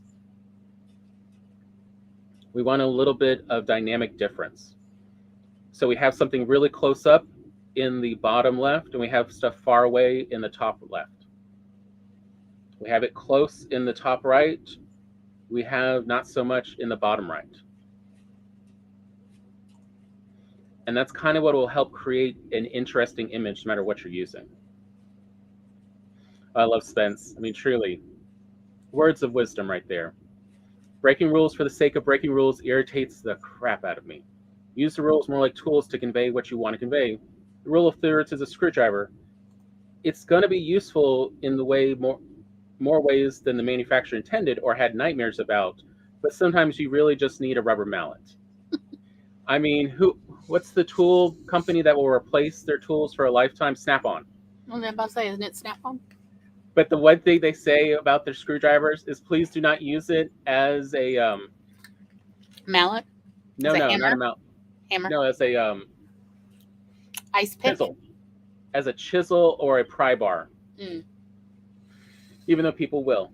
Yep, of course they do. But that's kind of what I want to show you about just, the simple part of my simpler one of just, using levels. And you can see how much it is still dark. There's still a lot of black. You still want a variance. You can adjust an image so that this curve is flat in the middle, and it is nothing interesting. But yeah, I find people often don't want to adjust so that there's true blacks. Until you get a real black, your eye is bored. I mean, this is boring. It was interesting when you went there because you saw more dynamic range, but this part where it's just all neutral, it's boring.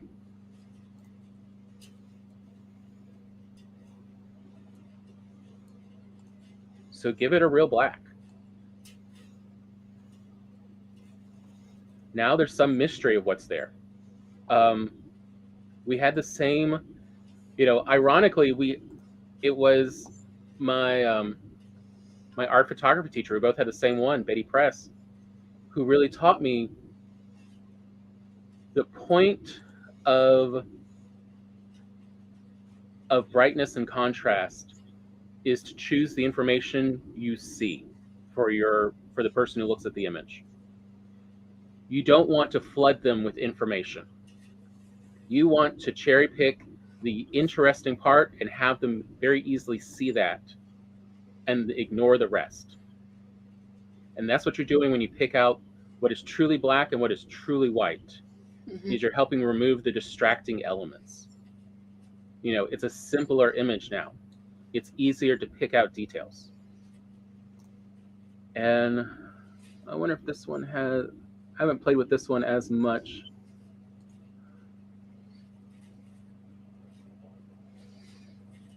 I know Charlie's going to talk about layers. Yes. No, I just wanted to see if it had my other favorite trick is called Vignette. And it's another way to make sure. Okay, this one is highly controversial. Tom taught this to me when I was young and impressionable, didn't know better, and I found out I was in a hornet's nest. And of course, this is one of those. My response was, "But you like it, right?" And they're like, "Yeah, we're printing it in the newspaper, but don't do it again." I'll do whatever I want. You don't have to print it. Hey, let me go do it on Snapseed because I know where that is offhand. Vignette, when used properly, is a secret superpower. Yeah. Yes. Because you can do it so it's not noticeable. Right. I did it so you couldn't notice it unless you were actually I had it open in, say, Photoshop or something. You couldn't know. And that's why, yes, it was like a hornet's nest. I'm like, you vignetted this? We thought it was just natural. I'm like, it is natural. I naturally press buttons.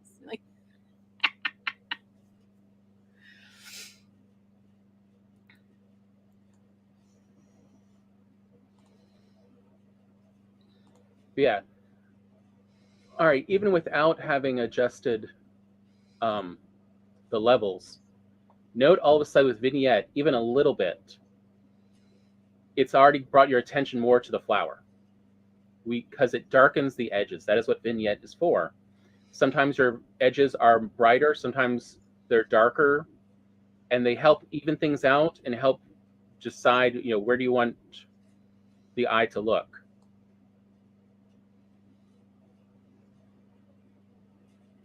Because that's what it's really doing. Is seeing this is, if I lighten, it gives it that, sweet Easter airy, isn't this so sweet?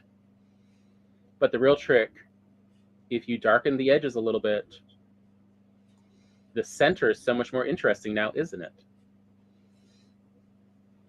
And you don't realize I've darkened the edges. Hey, Charlie. Hey, sweetie. Yeah, Vignette is one of those things of you don't want it to look like you're actually using a Vignette filter. That's not the purpose. The purpose is to draw your eye. Well, I mean, unless that's an aesthetic you're trying to do. Yeah, unless you're trying for aesthetic. It's there's a difference between photojournalism and art photography. Understand what you're trying to aim for here. But yeah, if you're trying more photojournalism, you don't want it to be noticeable. If you're trying, more for an aesthetic look, then you're more in the art photography realm. And since Snapseed doesn't have levels, it just has the curves. The curve.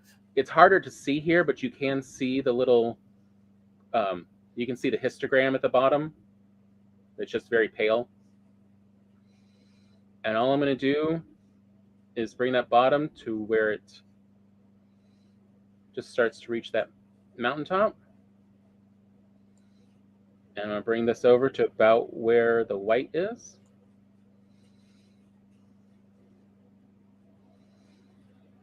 And there I've got more of a true white and black. I can reduce the black, but I feel like this is a little too contrasting. I like it. I know. There's a reason Tom and I were allowed to go to the same locations to do our photojournalism pictures, and no one else was allowed to go together anywhere. Just because our pictures never looked like we were in the same location. And everyone else's, they just copy each other. It was terrible. And like I realized this in the top left, that is too distracting. Mm-hmm. That unopened blossom. So I'm just going to zoom in a little bit more with this crop. But I want to keep those two flowers behind it. There. Now we've got this lovely large flower up front. And we've got two behind. And there's actually a little bit more balance, which is the other thing we're trying to do, is we're talking about the rule of thirds and the seesaw. Yeah, like where the eye is moving, you want the eye to stay on the image. You don't want it to go off into a corner and go literally leave the image. You want to keep them bouncing, the eye to bounce back. Versus if you want to make this boring real quick and easy, watch what happens if I just care about the flower. I'm going to center the center of that flower bud in the image. It's great for a identification image, but visually it's not boring. Yeah, visually the eye can bounce out of the image and not come back. There's just something in the center, and the second you leave the center, You're okay, out. who cares? You move on. Versus now there's several elements. Then again, that's what helps the image. Mm-hmm. As well as that vignetting so that the edges are a little bit darker and it brings you back towards the center. Let's see. Excuse me. And that'll get you through 90% of photos you take to make them pop. Mm-hmm.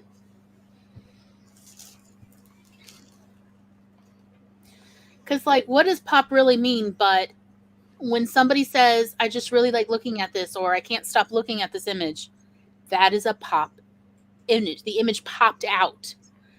It is not just part of the background or a visually boring image. It's popped. It's talking to them. It's somehow speaking to them, and they want to keep gazing at it. That is an image that pops. So we're talking about how to make images more visually interesting in the way that is satisfying to the human eye.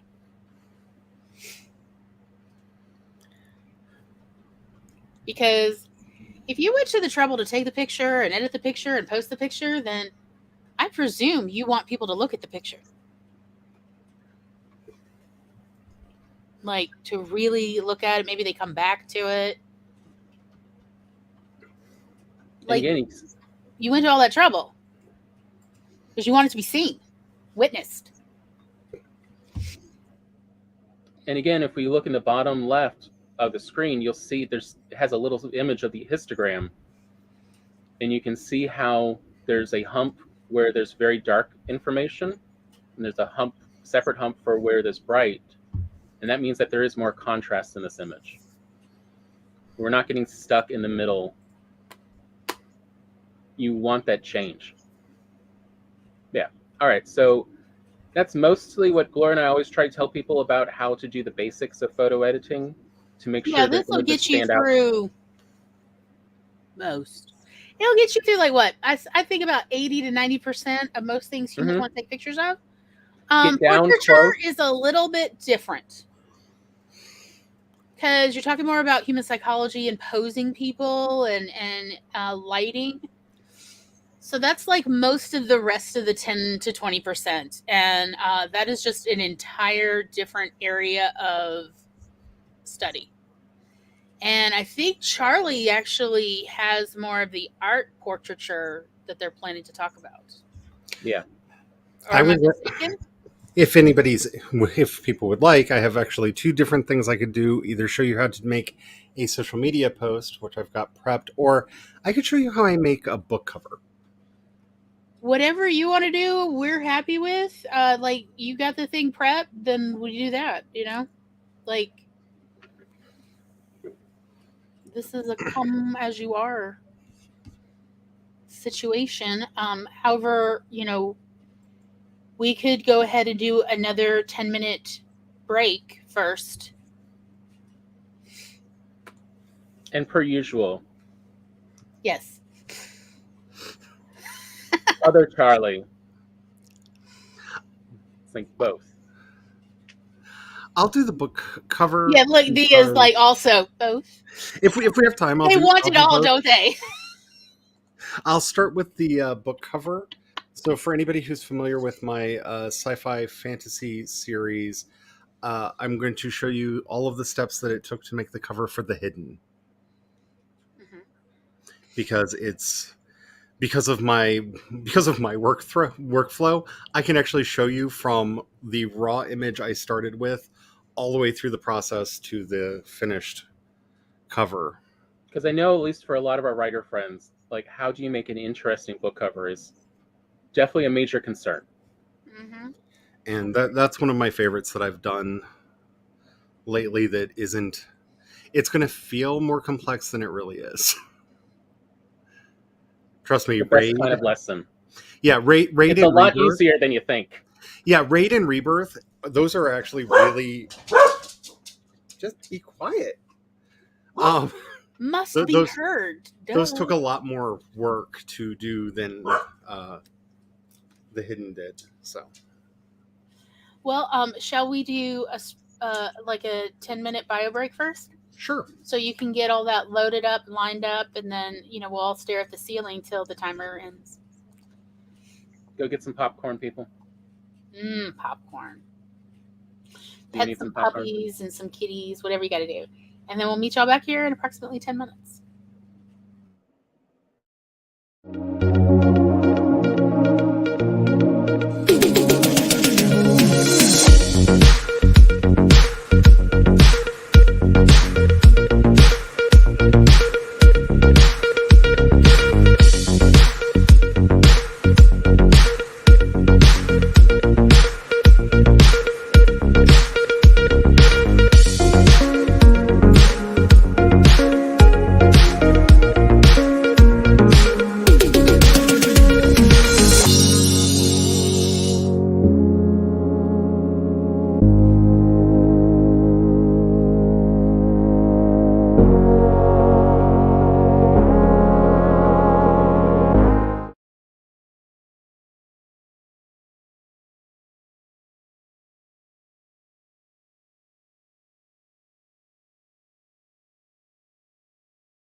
Beep beep. Beep beep.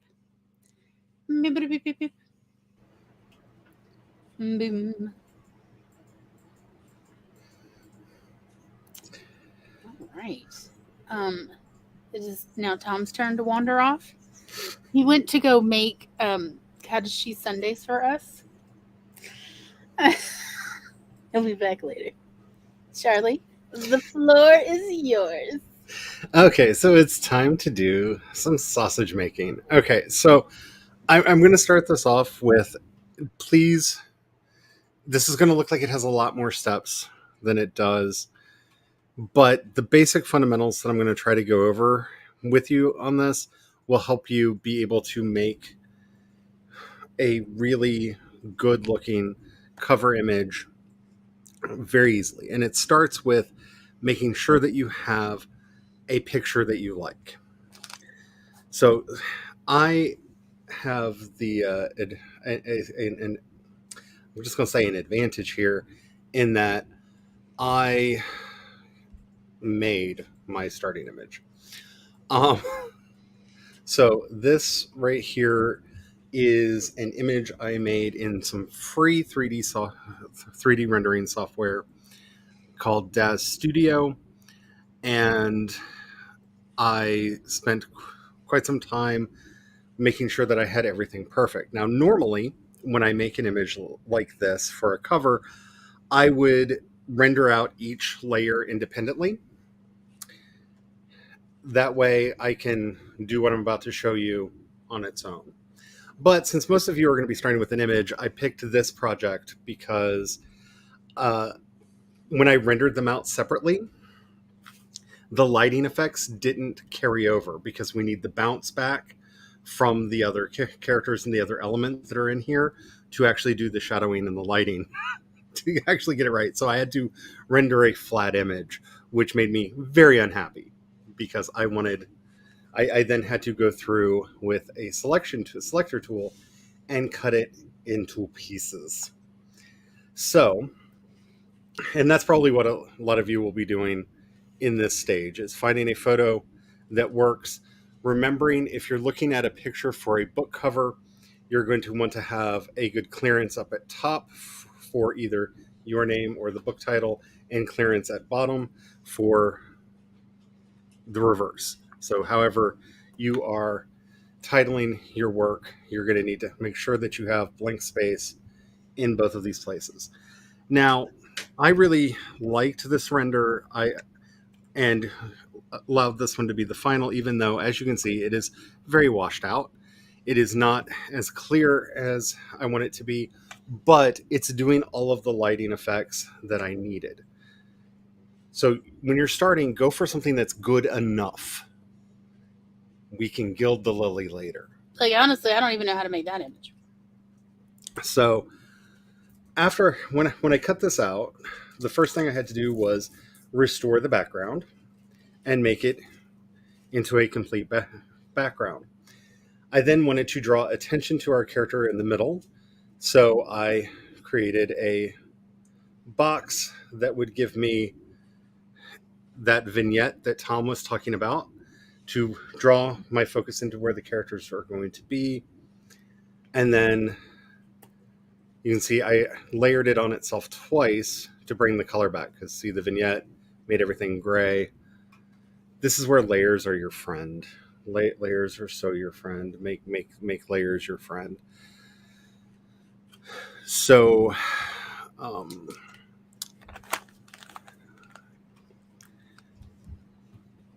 we go ahead and start adding all of our pieces back in. So there are the two sisters of fate in the background. Here is our god Wrath, who is standing in front. We have the actual light flash, which is I've separated out. I have a separate light cone here, which has been separated out more, which you notice I created a simple gradient shape for it.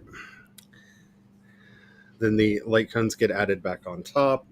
We then have our main character who gets superimposed on top. And this is in your 3D rendering software? No, this is actually in Pixelmator. Oh, okay. This is how I cut it up. So once I had it all cut up, Okay, I'll leave that out for now. Okay, so you can see pretty much, with the exception of the vignette layer there, I cut it up so that it's essentially the same image. It's just in layers so I can play with each individual piece. So as you could see before, there's the first vignette layer that goes on there to push the background into the back. It puts a very strong line between the power that's shooting out of Wrath in the foreground, pushes everything back.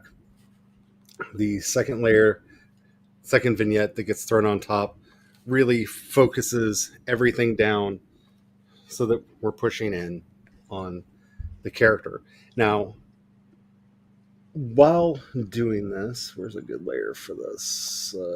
Actually, Wrath is a very good layer for this. So, Wrath looked terrible. I did not like him in the original. He's the blue guy here in the background. He's very washed out. He's very robotic looking, which I did not want because he is not. He is in fact not a robot. Yeah, he does kind of look like a robot now that you say it. Yeah, when you look at the raw render, and you can see the difference that I made here with him from that to that. So how did I do that? Tom, you're still muted if you're trying to talk, buddy. Yeah, I just realized I saw the mic mute. Yeah. I was like, once you darken it though, now he just looks like a from StarCraft. Yeah, he does. Not Cylon. What are they called? I know what you're talking about. My brain is not working. But yeah, it looks like the other alien species that's not the Zerg. So what I actually did was go in here, and with a lot of the tricks that Tom was discussing earlier, I was adjusting my... I was going to say, you can really see the rule of thirds and the seesaw dynamic in action in this image, where like even the arms and the bottom of the frame are mirrored by the bright flashes in the top half of the frame. Yep. I mean, it's truly a dynamic opposites on every part. And so the whole point of this is basically what I did to this image to get it from here to here is just go back to the top. From here to here, it's just basically did everything Tom just showed you. That's it. I adjusted the white balance to bring the white out and to bring the blacks out. I adjusted my coolness to make sure that the front, because Knight and his... Is this how you spell it? Pixelator? Pixelmator. Oh, sorry. Like a tomator. Okay, Pixelm. Yep. Mator? Mator. Pixel Mator. Okay. And this is everyone knows what you're working in. Yeah. And of course, he looks so washed out that I did not like him. So I went through and painted on just a few little specular highlights in here so that he has more definition. So let me just zoom in on him. And we go from very washed out to, see now his shoulders are so bright. All of the lines around him are so bright. Yeah, I like the light fall off on him now. You really get this idea that it's coming in. Again, all of this, none of this is hand drawn. I really want to stress that. This is an image that I made the image, but I cut it up into the parts, and I'm just playing with the brightness, the contrast, and how the layers are projected onto each other to get the effect that I want. So to really get this luminous effect that we see down here, I wish it showed this. They moved it up to the top. So you can see no, they didn't. Because like the parts Gloria and I were talking about was simply how to make your image interesting. But first you need to know like what it is you are interested in your image about.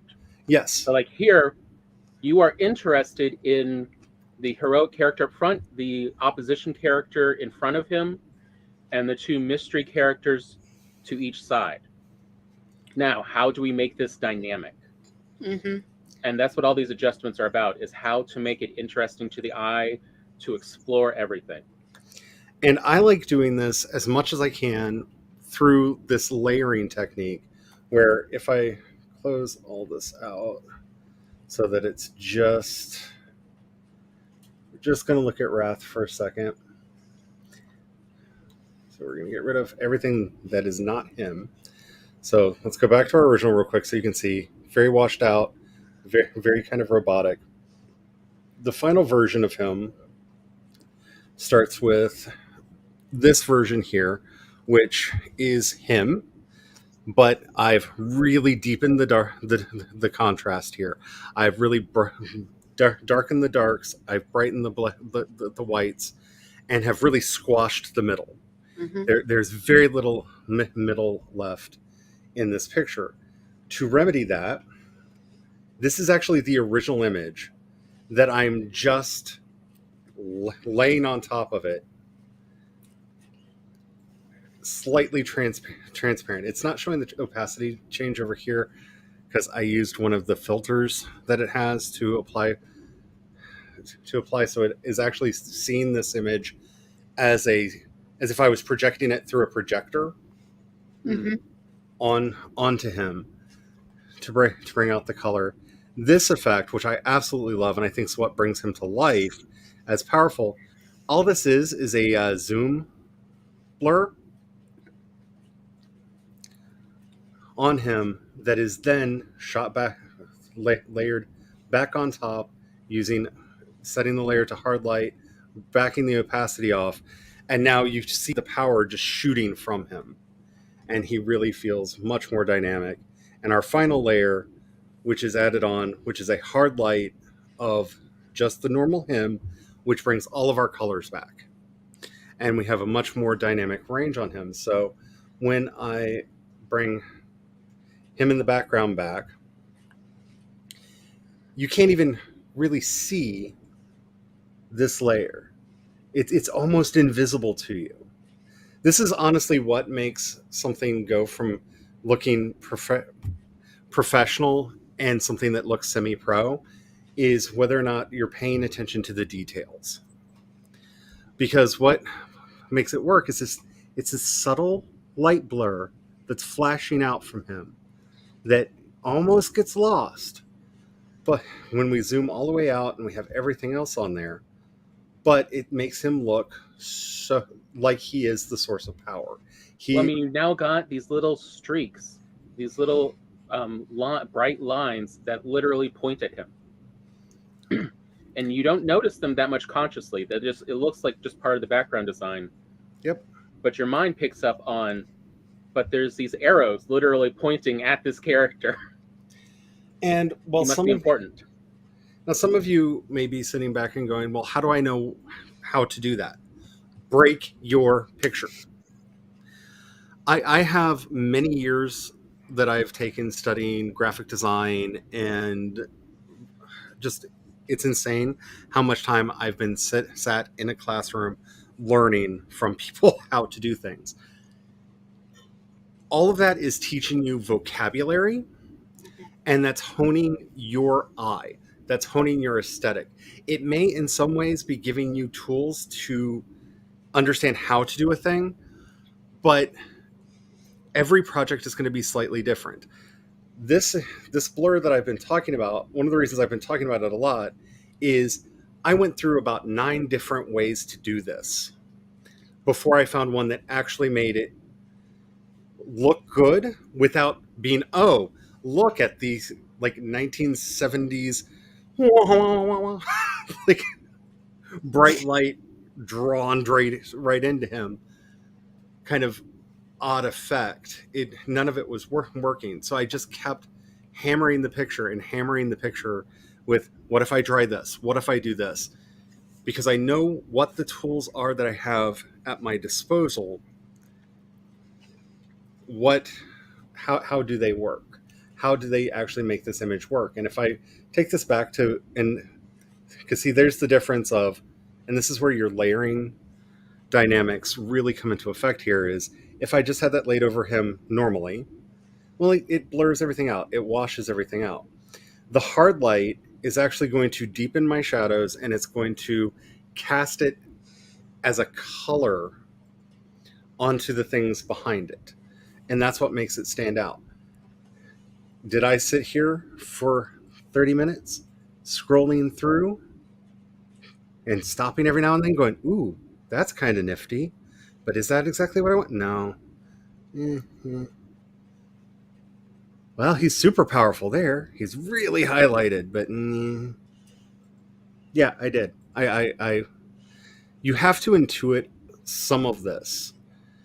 The knowledge is good. The knowledge is important. The knowledge is going to help you understand what tools you have available, but they're not going to get you to a final product.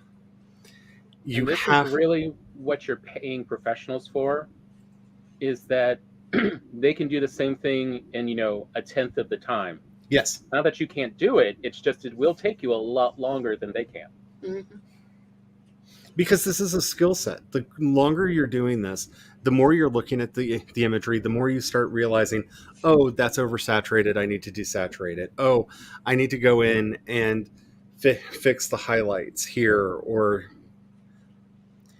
maybe repeat a layer over itself, but use different level effects so that it adjusts the lighting and the color. Those are instincts you start developing over time. And it's unfortunately something that comes with that whole, like, you have to practice. You have to just make images. For everybody that's like, I don't know, I just sit and make goofy covers in Canva.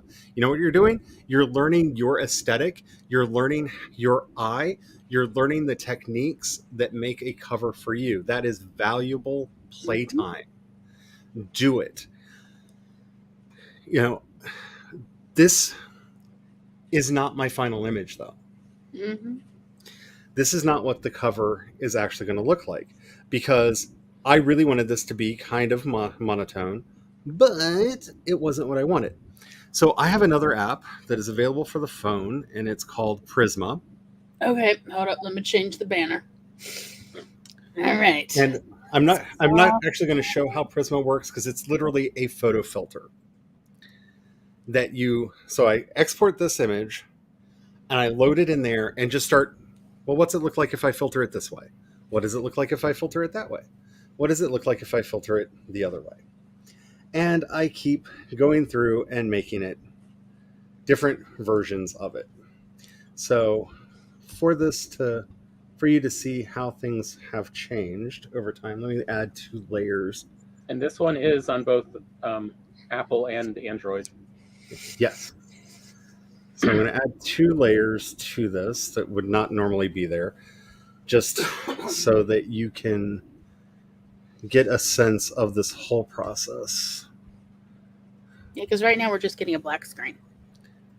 Oh, did it go black? Okay, I'm going to have to reshare. I switched over I had two files open in the same window. Mm-hmm. And I was hoping when I switched files, it would not make me have to reshare. No, we're not that quiet in the future, apparently.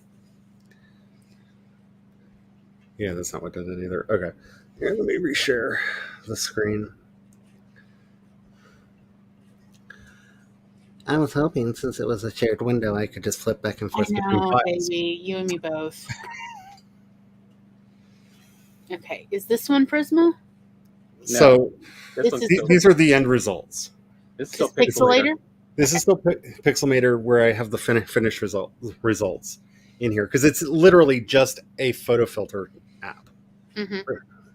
So as I was working on this, so this is where we started. That's the raw image that I started with. Yeah, why didn't you let me resize you when I told you to resize? Boop. You boop. Okay, there we go. Let's try this again. So that's the image I started with. That's the raw image.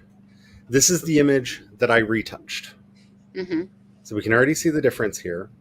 I then ran this through numerous photo filters to get different versions of it. I love this one. This one is beautifully painted. It's gorgeous.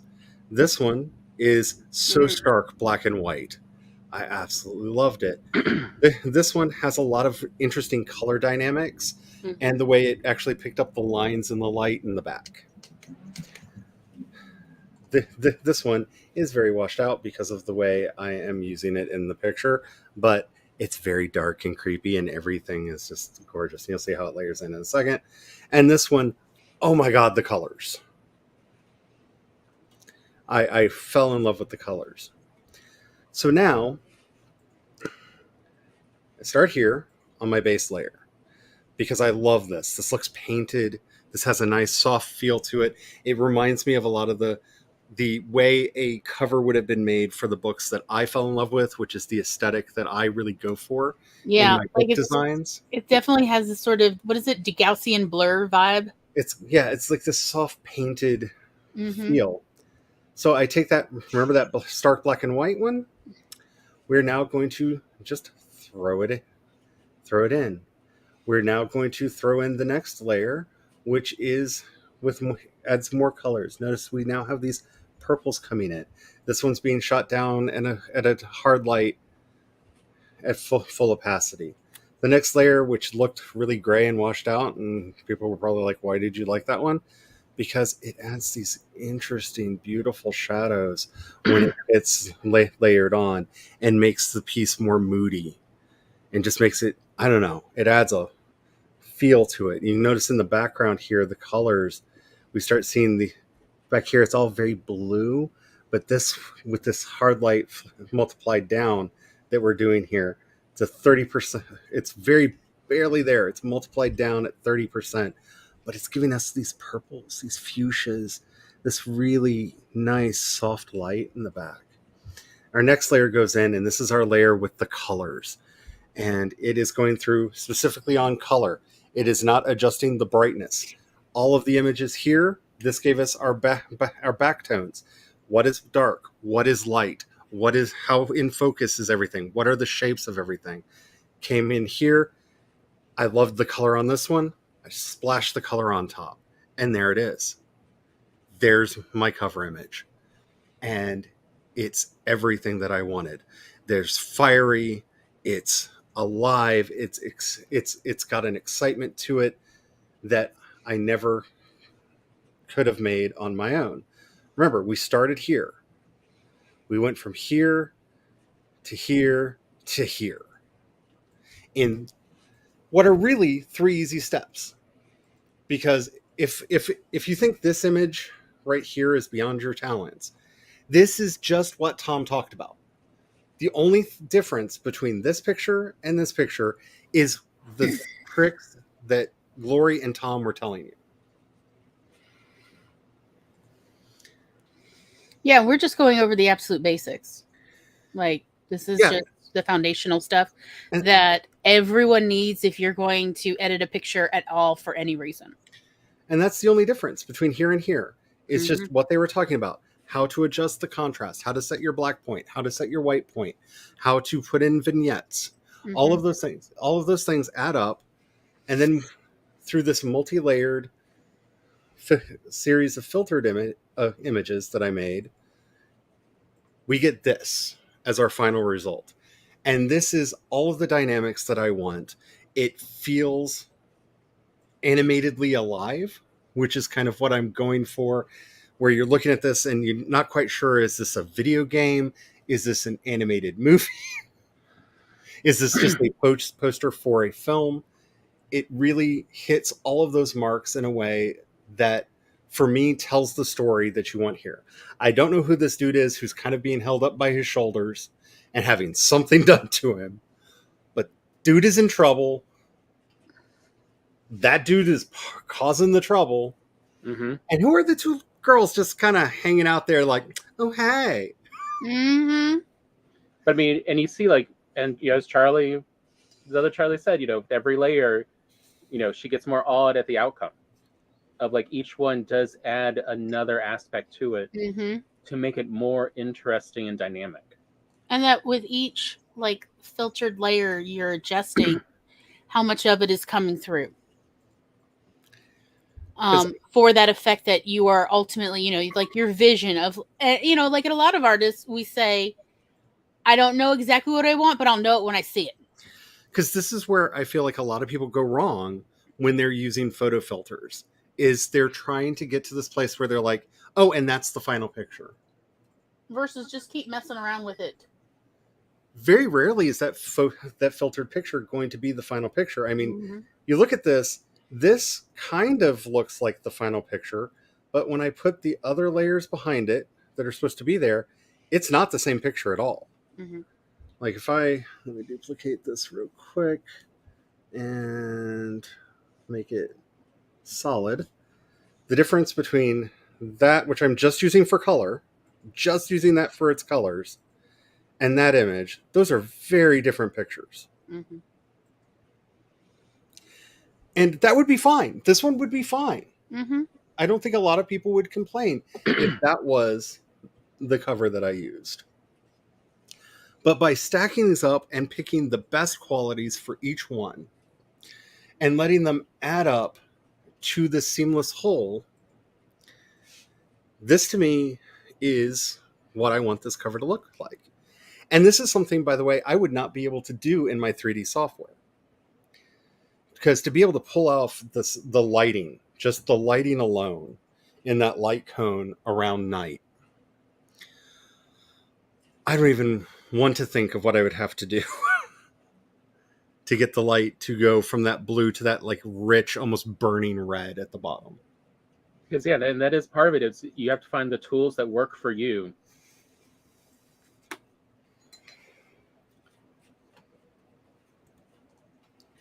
Oh wow, we're getting popular. Yep. You can tell how many mobs we have because all of a sudden it's like boom before I even get a chance to block. So, last but not least, we're going to switch over to Canva because I did finish this in Canva because I love Canva and I think Canva is underrated. So, this is what the final book cover actually looks like in Canva. So,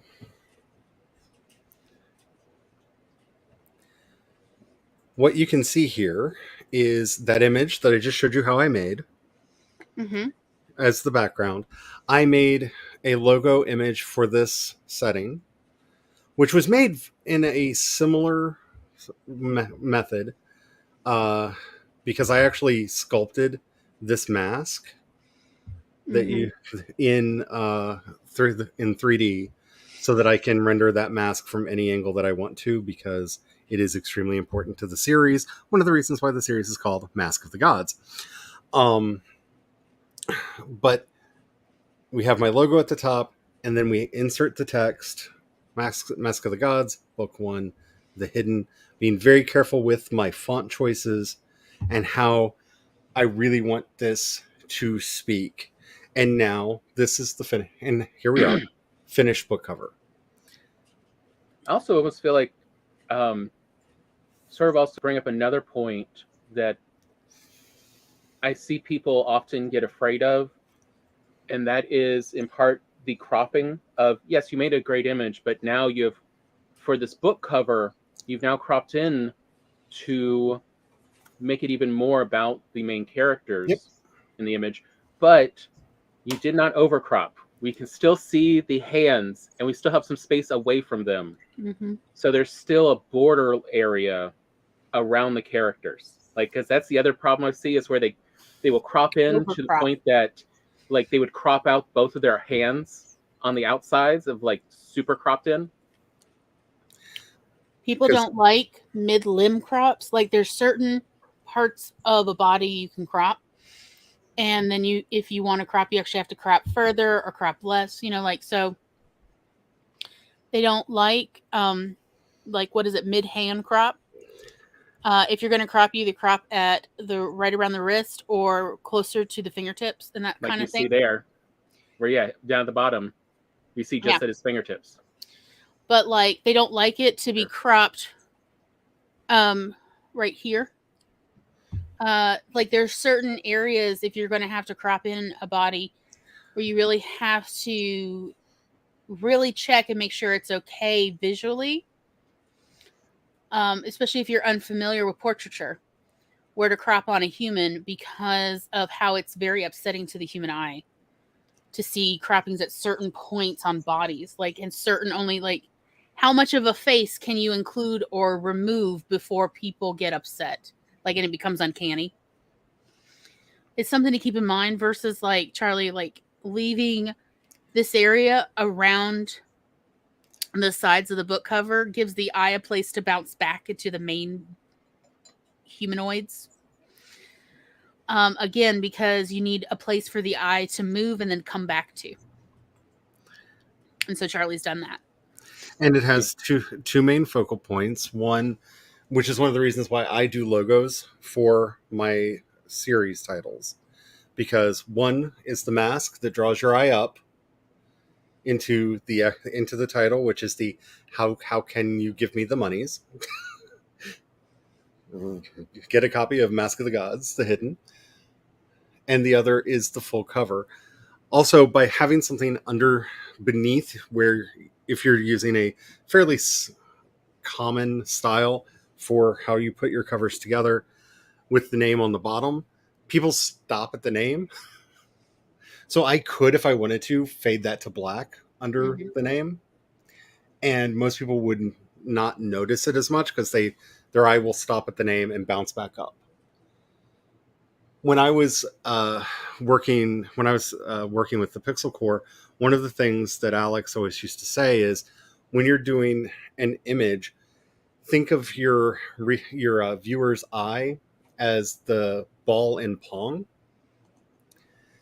and think about everything else that you're making as what are the boxes that are going to, where's the little sticks going to be that bap it back and forth through your image.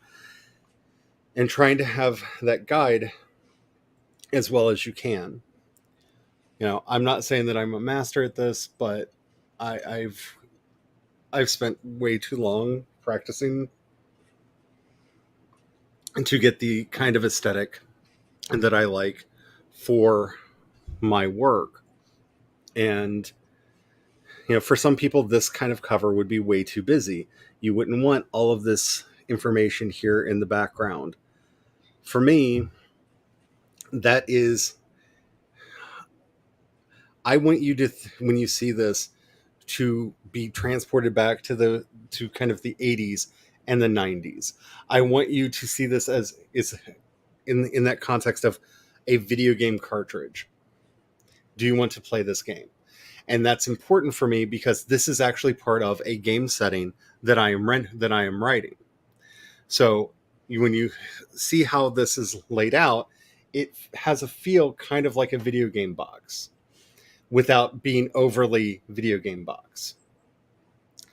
Because if you start thinking, oh man, I wish there was a game, I win. Because guess what? Very soon there will be. And you will be able to actually play in that tabletop game. So let's take a minute and actually build something on the fly. So a lot of you are going to be using Canva. So I'm just going to do Canva for this one because it's a tool that I think a lot of us have access to. I do feel like I need to be upfront and say I do have Canva Pro because I use Canva a lot and I like having access to all of the toys and all of the things in the Pro library. So what we're going to do right now is work on a very simple social media post. And I already know what I want, and it's going to be a kitsune in front of a fantasy background, and I'm going to put some text on it. That's the image that I'm wanting to make. So I already went through and did my searches for foxes. And yes, if you like their already stylized images, use their already stylized images. Since we're talking about photos in Photoshop, I went through and picked, I really liked this one. I thought it was really cute. So I'm going to be starting with actual photos for this. Now, one of the most powerful tools that they give you access to under the edit image is the background remover. Use the background remover. Use it a lot. Use it with prejudice. Use it with violence. Destroy your pictures. So we're going to hit this, and it's going to think for a minute, and boom, there's our fox. Our fox is no longer on a background. We can do whatever we want to with this fox and put it in whatever context we want. Yay! So I want to stylize this. You have no idea how much time that used to take a decade ago. Right? Oh my god! And like that was one of the reasons I wanted to whack them. So I could just, instead of having to do it with a mouse, can you imagine trying to erase that background with a mouse? Oh, yes. With the fur? Oh Yes. god. Oh god. I was there. The trenches were so bad back then, y'all. So there are a lot of things that we could do to this image to get the stylized art that I'm wanting. But for right now, I'm just going to start with their paint effects because I have kind of a style that I'm wanting. I want it to be kind of warm. I'm going to be going for something kind of between Art Nouveau and Art Deco because that is the art style I've been using for my fantasy work a lot lately.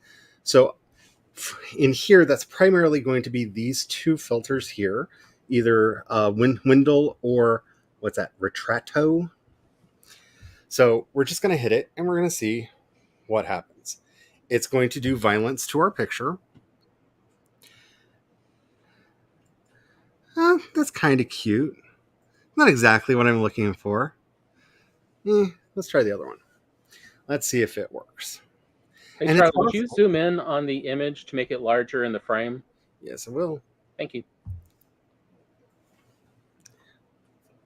There's a lot of feelings going on in the chat for those of us who've been in the trenches for years or decades. So this one looks really cool. Yeah, it does. I kind of like this. You can see this looks very hand painted in some ways. You can see where all of the hairs look like a brush stroke. I'm going to try one other that might actually give me a little bit more out of the way look, and that's the Maya over here.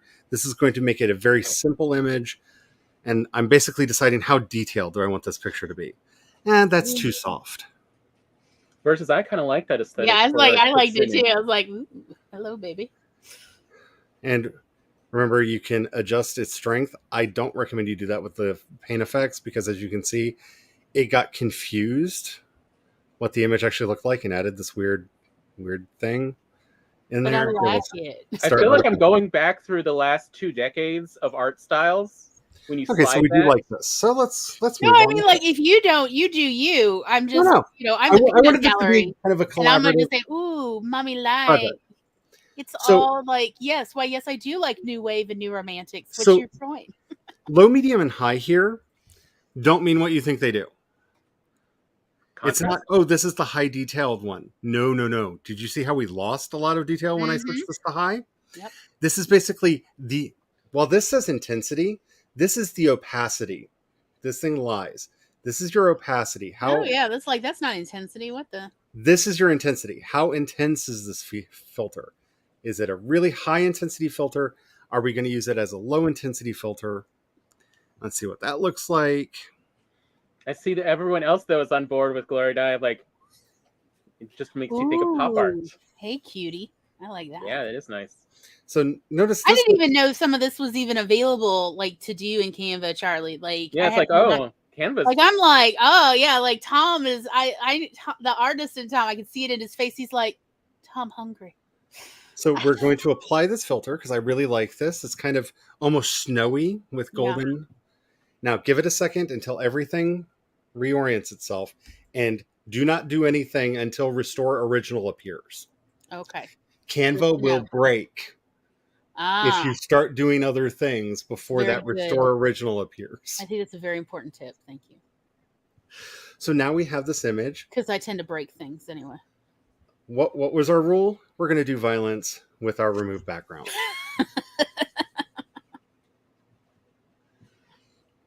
It's going to think for a minute. Just gonna think about all the thoughts. Bing. Ooh, And there we go. This kind of ethereal now. beautiful snowy fox. So we're going to apply that. I'm going to change our background color. So you can see I actually have for my fantasy setting a standard color palette. Mm-hmm. One of the reasons why I agreed to go with this is notice the colors that are in here are the colors in my color palette. You'll start developing an eye for that when you do this. I like to work on obnoxious backgrounds so you can see edges. You don't want, at this point, our image to blur into the background yet. Charlie, the 80s called. Yes, and we're They here like for to it. join you. So yeah. we can now see what we have for a fox. We're going to move our little fox, sweet, sweet little fox, over here. I want to pet that fox. Also going to crop it down so that when I'm getting my tooltips on, like when I'm at the edges here, I'm actually on the edges. Mm-hmm. Okay, so we now have a fox.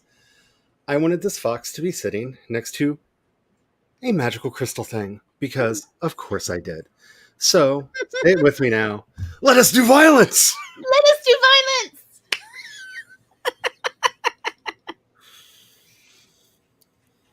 Spencer's just like, I feel like this is the most subversive art class, and I am definitely here for this. I wish like this had been my high school experience. Let us do violence!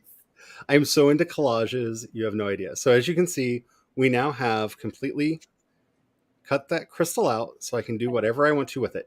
Do not worry about flipping it right now. It will flip it back when we do apply another filter. So no, it's not going to look like this because it's sitting literally right on top of our fox. That's not going to be good for anybody. So we're just going to pretend everything's fine. Okay. We're going to pretend. Okay. And we're going to go back in here. And I'm going to go back to my original instinct and try the two filters that I thought would give me the look that I was going for.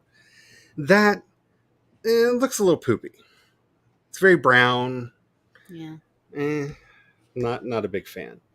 Is that what happened? Is that what it looks like when you go to the bathroom after eating mushrooms? Oh dear. Feels like. Ooh, that's all gold and shiny. Mm-hmm. That's very like lustrous. that crystal would give you commands. So now we're looking at the two. We're looking at how our colors are matching. Ooh, this fiery gold here and the gold around the fox. I like how those kind of play with each other. I kind of like this. So I'm going to accept changes. We are now waiting patiently for Restore Original to appear because this can take time. Sometimes you have to hit apply a second time. And you just be patient. Mm-hmm. Restore Original. We're done. Okay. And we go back to violence.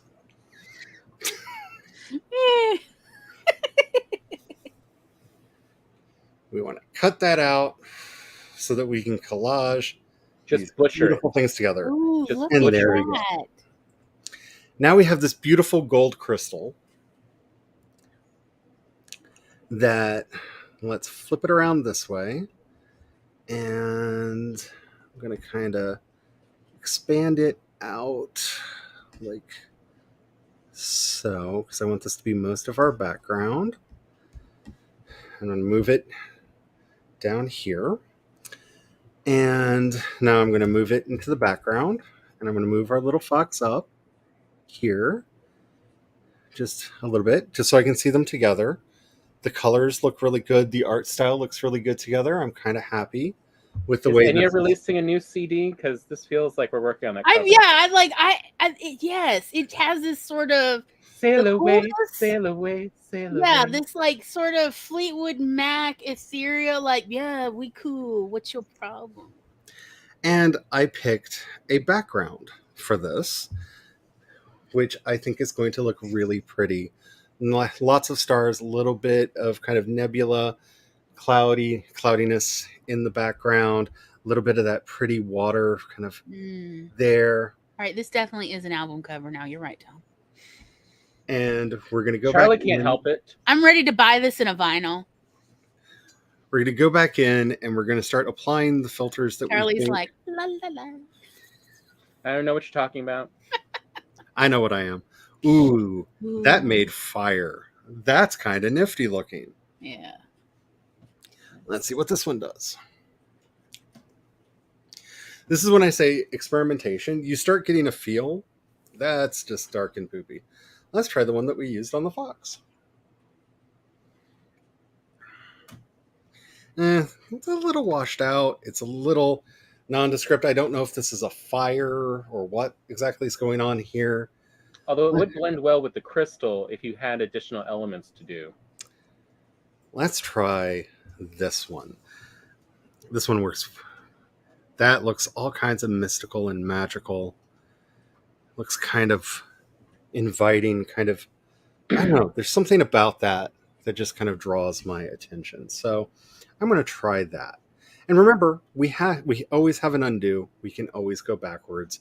We can start all over if we don't like where we are. So I'm now going to stretch this out.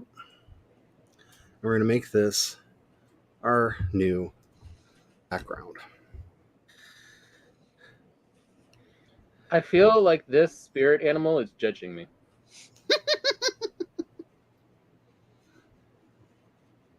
Let's actually try over there.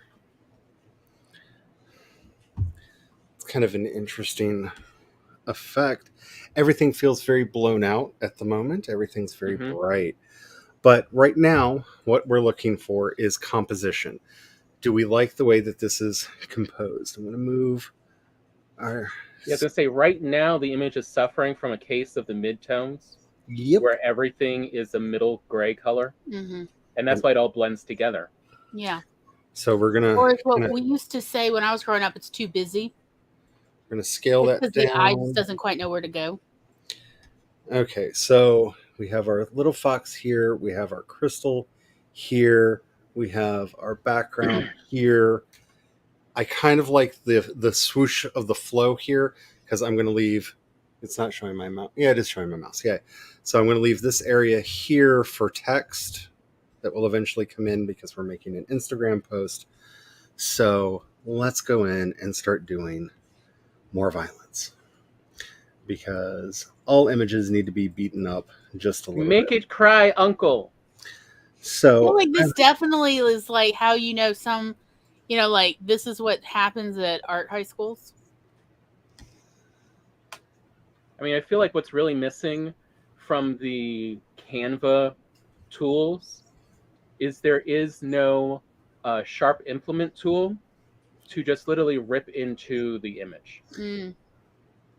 I just need to rip some canvas here. Where is my sharpened trowel? The trowel. It's too red. Too washed out. The Fae are coming for you. That's an interesting look. Ooh. That's a bit better. Kind of like the blues that brought out in our image. Yeah, let's play around with this. The hardest part with working on Canva is waiting. There it is. For that word to appear. It's not safe till it says restore. Nothing is safe until it says restore. So how do we make this into a cohesive image?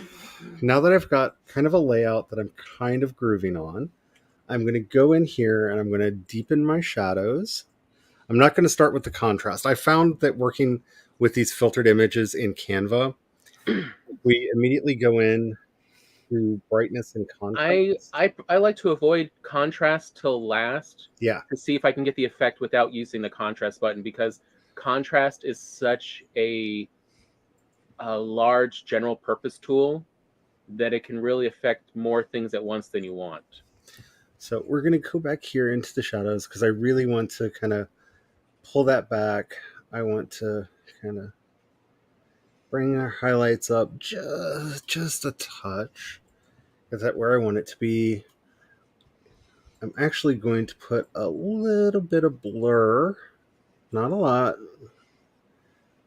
but just a little bit. See how it's starting to recede just a little bit into the background, which is what I'm wanting to do here because this is just our background. I want to add just a skosh of the just a little bit of the where you really don't notice the vignette, but you notice the effect on the image. Yeah, I like how the paws on the fox are darker. So it helps push you back into the image. Much. Yeah, I would agree. Contrast is more like a rubber mallet. It's a blunt force. And notice I'm pulling the tint a little bit more into the blue to help it recede back. Just a touch. To get it back, I'm going to desaturate it just a little bit also, because remember, things that are further away from us are more desaturated than things that are close up. So to get the effect that we want of this being somewhere off in the distance, we're going to pull that saturation down just a touch. Maybe pull the blur up just maybe a 3. Now we need to stick it a 2 there. We'll pull the X, press this up just a little bit to get more of that stylized look I'm going for. Hey, Glory, do you remember how to do cross-process? Oh, I remember the broken people who'd leave the lab after trying to attempt cross-process. Hey, I got you to do it pretty well. Yes, but... And Betty was very much a, hey, who taught you that? She was. You're not supposed to know that one. I was like, should I not do it? She's like, no, it's okay. Just, keep it to yourself. Because I did it under supervision. It was okay. Even if she still Roombas around with the mention of your name.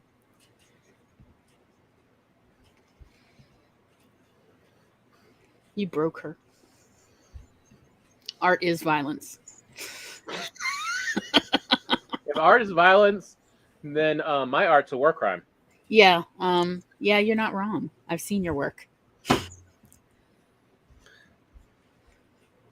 Okay, so I didn't like any of the filters that I had access to, so I'm going to start manually playing with my... Now this is where you can have fun in Canva. So I'm going to pull up the clarity and I'm going to add just a touch of blur. I said a touch. Let them fight it out. Clarity adjusts more how clear the colors are defined from each other, whereas the blur adjusts fiddles with the lines. Yeah. So I want the colors to pop in a way that really means a lot to me, but I don't want it to be very harsh. So I'm going to play with that a little bit. I'm going to push this just slightly. I'm not going to be able to do that. Notice it takes tint really, really well, so we're not going to be playing with that at all. I am going to desaturate it slightly to get the kind of smush it into the background a little bit, and Pizza I'm actually kind of happy with that. In the pizza sky, deliver me, deliver. So, I'm sorry, it's just looking at this. I can hear the song. So I want to push this more into the background, and I'm going to do this by playing up my favorite gradient that I use way, way, way too much. So Charlie, when will you be releasing the album Crystal Moods? And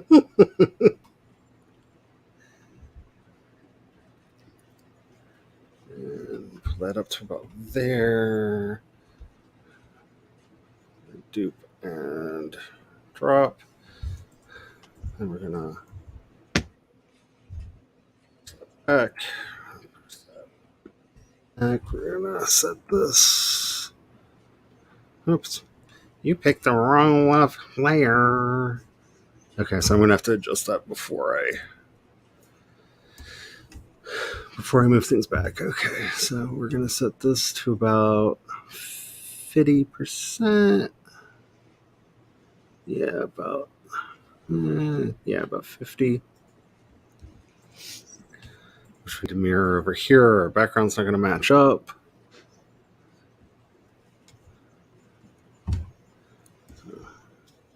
We had it. Move that one back as well.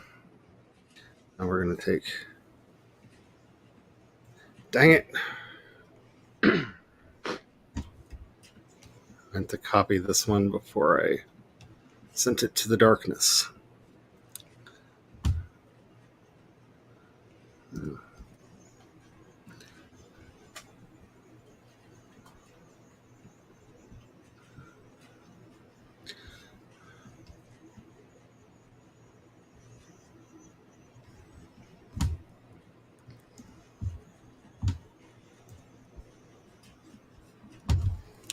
Now, the point of the gradients is to add a little bit of a fade, a little bit of a fuzz going into the background. Now that I can see how that's working out, I'm actually going to up the background vignette just a skosh to get it where we want it. And I'm kind of liking this image. Is it exactly what I want? No. Is it close to what I want? Yes. How are we going to get it the rest of the way? Did anybody say do violence? I thought it was implied. This is why, a proper, room of torture is more than just a chair and pliers. You need options. You need selection. You need a symphony. You need a symphony of muses. Mm-hmm.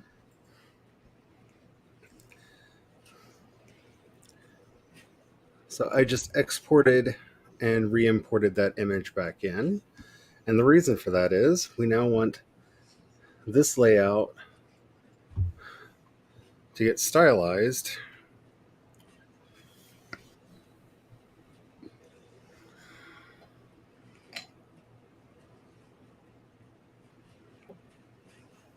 to brown.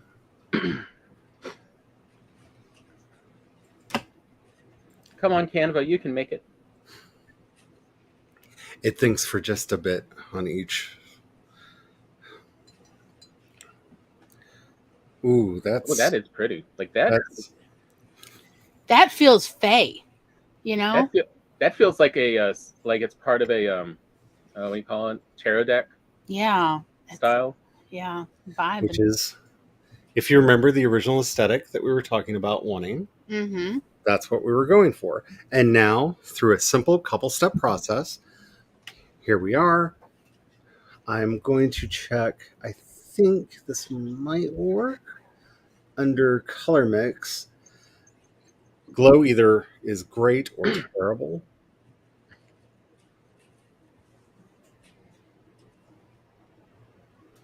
So the cutoff is which colors are allowed to glow.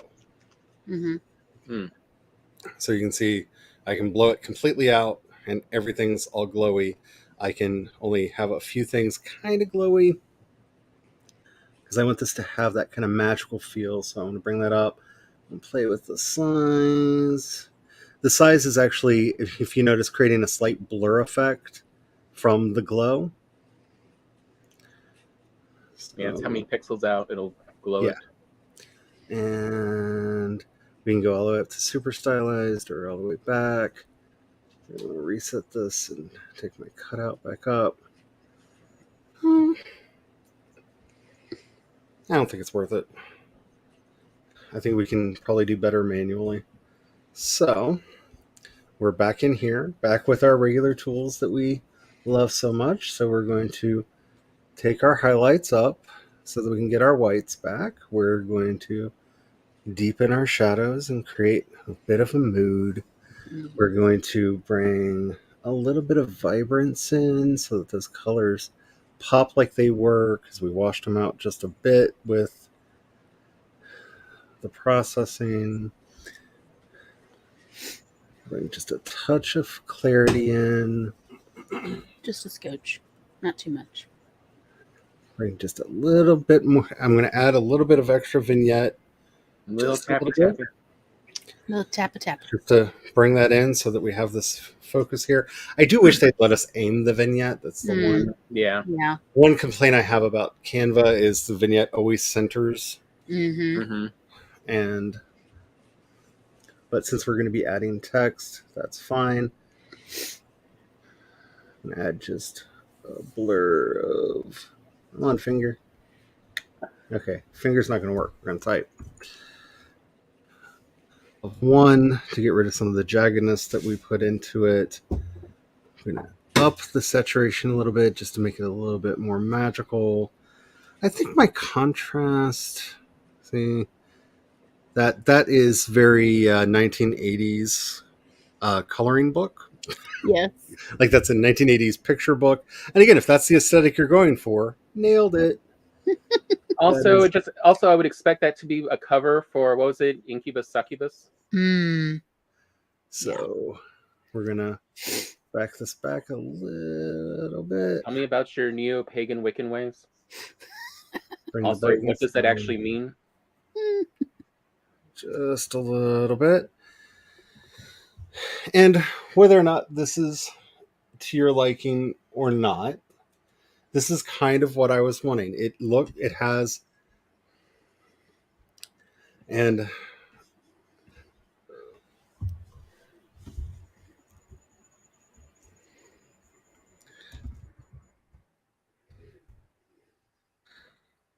so Now I'm hearing that song in my head, Glory. You know what? It's a banger, okay? Deliver me.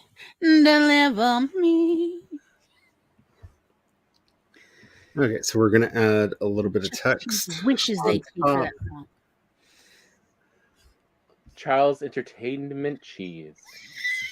Charles Entertainment Cheese. Is this show for kids? No, I think it's just for that guy.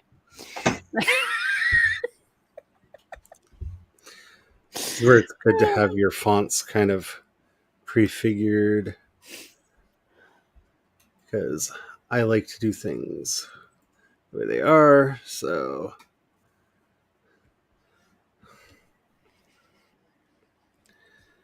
I'm going to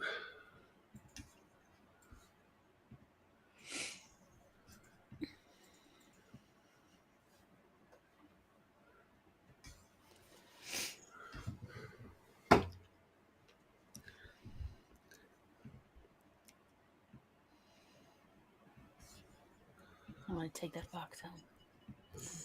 Even though you know it's got rabies. I'm teasing. Pizza pie in the pizza sky. Deliver me. Deliver me. Bastard child of a Circus Soleil performer and Grimace.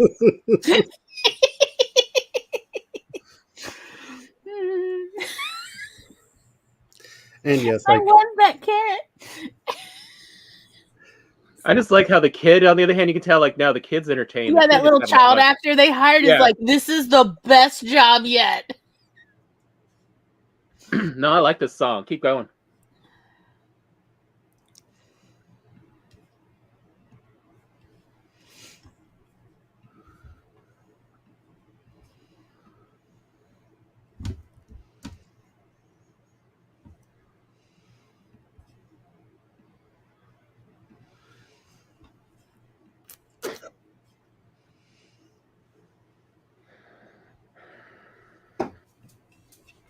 and I'm going to do a couple effects on here just because. Because, yeah. I feel, though, like, you know, given the catchphrases you've been saying earlier, Charlie, it should be silly, do violence. That's some chaos right there. That's chaos magic if there ever was.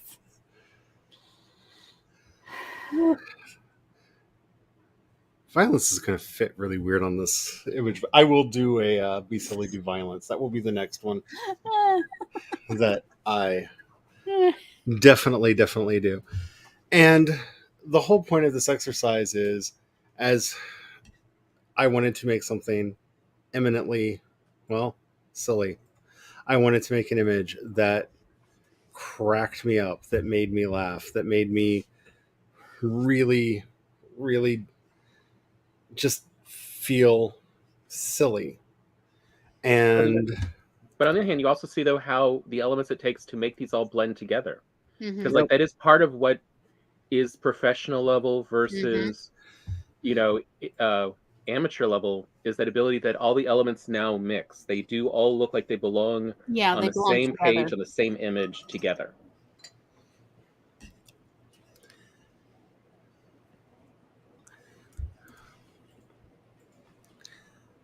And don't neglect your groups. Always make groups. Groups are your friend in Canva.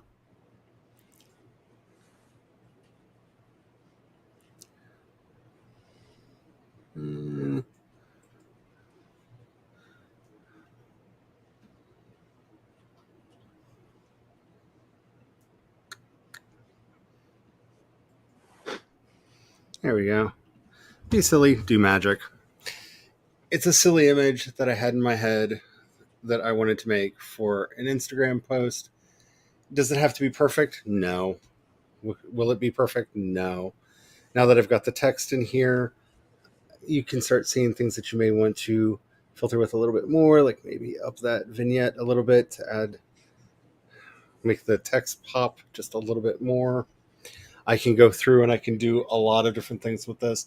This was just a pure silliness thing that I had in my head that I knew I wanted to make today. But it's more about technique.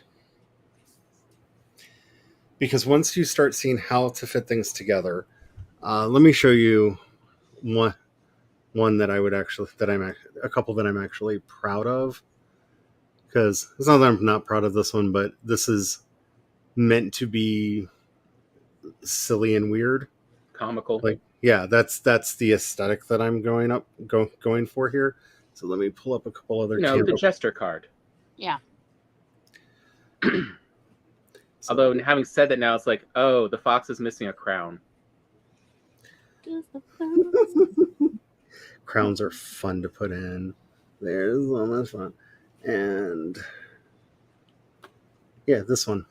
So these two images that I'm about to share, because unfortunately I have to unshare and reshare each one, were done the exact same way, the exact same method, and you can get very, very different results. So, for example, this is the Growing Up is for Amateurs post, which is done the exact same way. I found various elements in Canva that I liked. I laid them out. I did all the filtering things that we just talked about and just went through to put it all together and got this very, what I feel would be like a 1960s, 70s poster that you would see on the wall. It's kind of the aesthetic that I'm going for. Again, kind of trying to hit some weird middle ground between 60s psychedelia and the Art Nouveau, Art Deco feel, because those are all kind of playing in the same aesthetic playground. Mm-hmm. But all the same techniques I just showed made this. And the one that makes me ever so happy, and I think I can actually show you the parts on this one. Same exact techniques made this.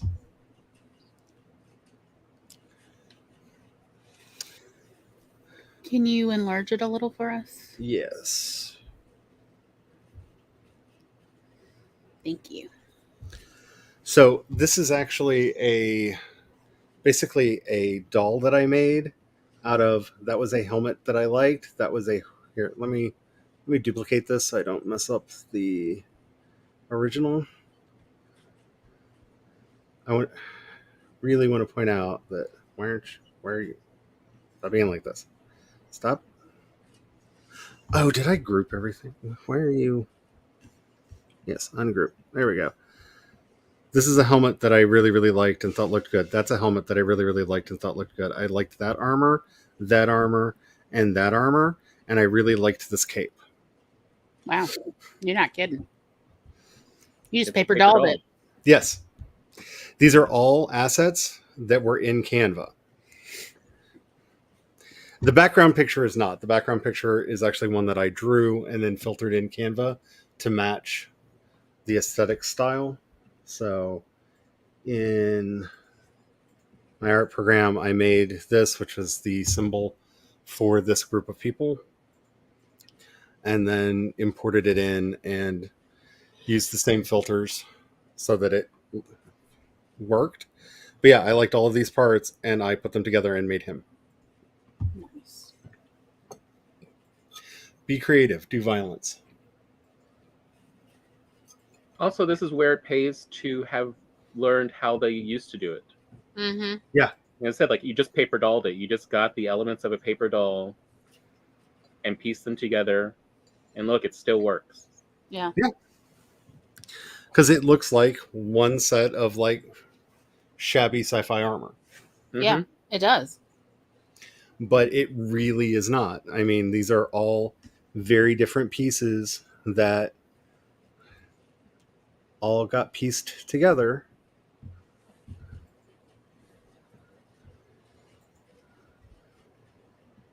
to,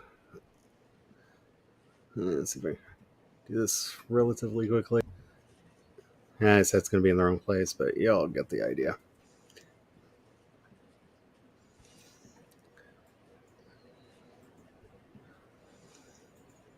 And there you go. All the pieces get slapped together and make this dude the way that I wanted him to look. And that's where I feel like a lot of creativity goes away, because I love collaging. Collaging is like my favorite art style. And that's what I call this. This is when I talk about I'm doing a digital collage. Mm-hmm. This is what I'm doing. And they can be as silly as the fox that I just put together, which is actually meant to look like something very childish, because the whole point of the post is be silly. You know? So I don't want it to have this crisp, overly professional look to it. This is actually one of the profile images for an entire group in my sci-fi setting. So I want it to look like it's part of the aesthetic that I've established for that setting. And I want it to feel like something that was either made in the setting, like this is an illustration that you would find in a book in the world, or that it feels like something somebody talking about this world would just naturally make and put together. And so by playing with the collages, by putting these things together, like I didn't even talk about like behind the cape and whatnot. Like there's also the little blur effect that I found to put in the middle to draw him out and make the shadow stand out more.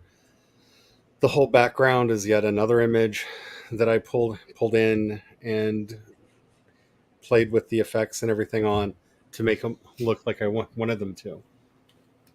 And that's the thing. Play with these images.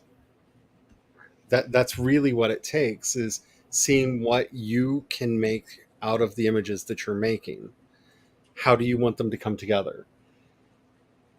Limitations are the key to good creativity.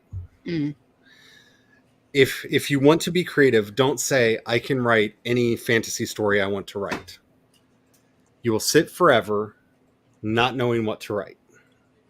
When I started my Crypts and Wyverns story, the initial idea actually was I was going to write a lit RPG story. And so I started thinking, what would be my favorite kind of MMO fantasy game? And started designing the fantasy world to be that game world. Mm-hmm. And the more invested I got into it, the more I was like, I don't want it to be a secondary world that has no meaning. I want it to actually have its own inherent meaning, and dropped the lit RPG element from the story. But that creative construct where, how would this be played in a game? How would this work as player classes? What elements of other games have I loved? That those constraints created, Raid. That's where Raid came from. You actually can look at that book and its structure and see, oh, we have our hero walk into the bar, meet the quest giver. The quest giver sends them out on a dangerous mission where odd things happen along the way that impede the quest, the little side quests along the way, and we get to the end and, oops, that's not what I thought was going to happen. I guess the adventure continues. Like, it still follows all of those beats. Mm-hmm. And that's the same things with this. it's not the constraints that they give us by having these pre-made elements. Well, they're only as constrained as you want them to be. How much do you want them to come alive? How much do you want them to fit together? How would you slot them together to make some of the things that you want to make?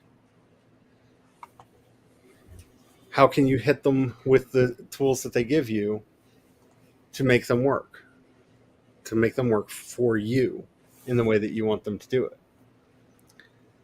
And it's the one thing that I think all artists need to have is a sense of play. If you're not playing with your images, you're just a machine that is following the workflow. And sometimes you got to do that.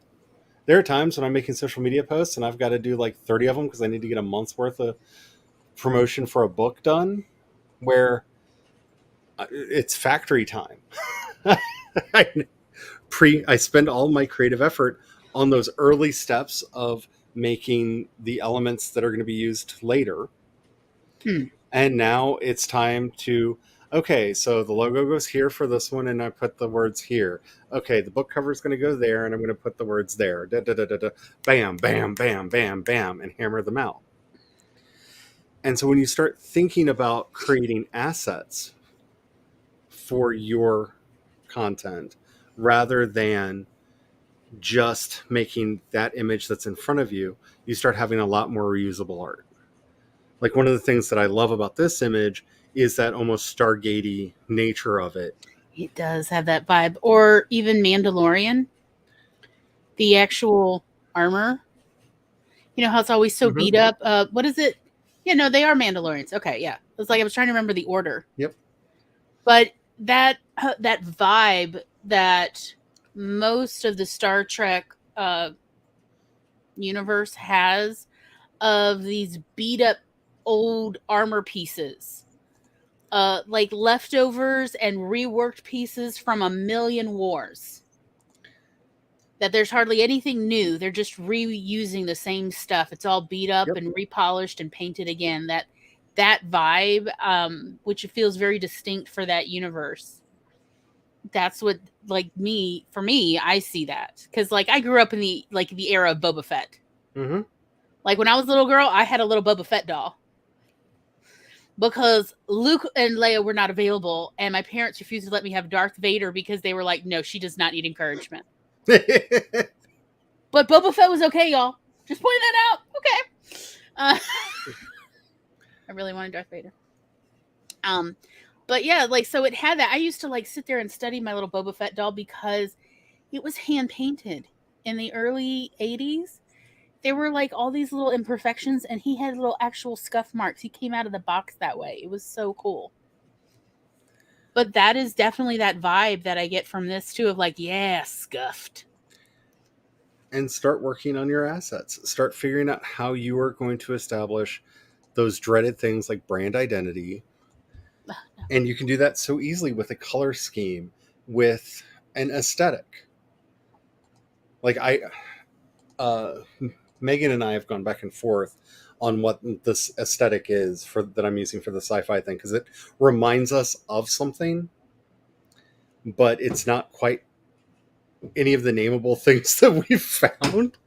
And to me, I'm looking, my art aesthetic for this is what would have been in Asimov magazine, what would have been in that golden age of sci-fi, kind of when what would fit on a pulp cover.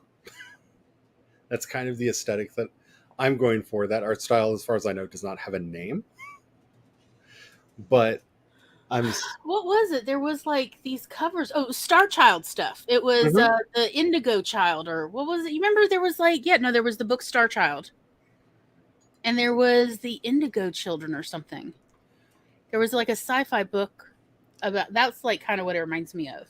And I think I actually have a thing here I can pull in, because I was using it to make other things. Yeah, I make a lot of pictures, y'all. Okay, so there's the book cover that we started with. Mm-hmm. Yeah. And you can see these are in the same universe. And while the aesthetic is slightly different, Mm-hmm. they fit together. The color schemes match. The warmth of the palette work Mm-hmm. together. This is what I'm saying when I'm talking about going for your branding, right? Mm-hmm. So if this image was going to be part of, and this is also having your assets worked out, right? Part of the Mask of the Gods series, well, there's the logo for that. And if I wanted to put Knight's Mask on him, bam, now he's got Knight's Mask. Yeah, the color schemes work already. And all I would have to do is go in here. It looks like, you you meant to do that sort of thing. Can't remember which one of these I used. It was either that one or this one to get the effect. No, it was this one.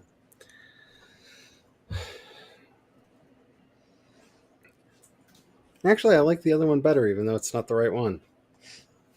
Ain't that the way? If we do that, and we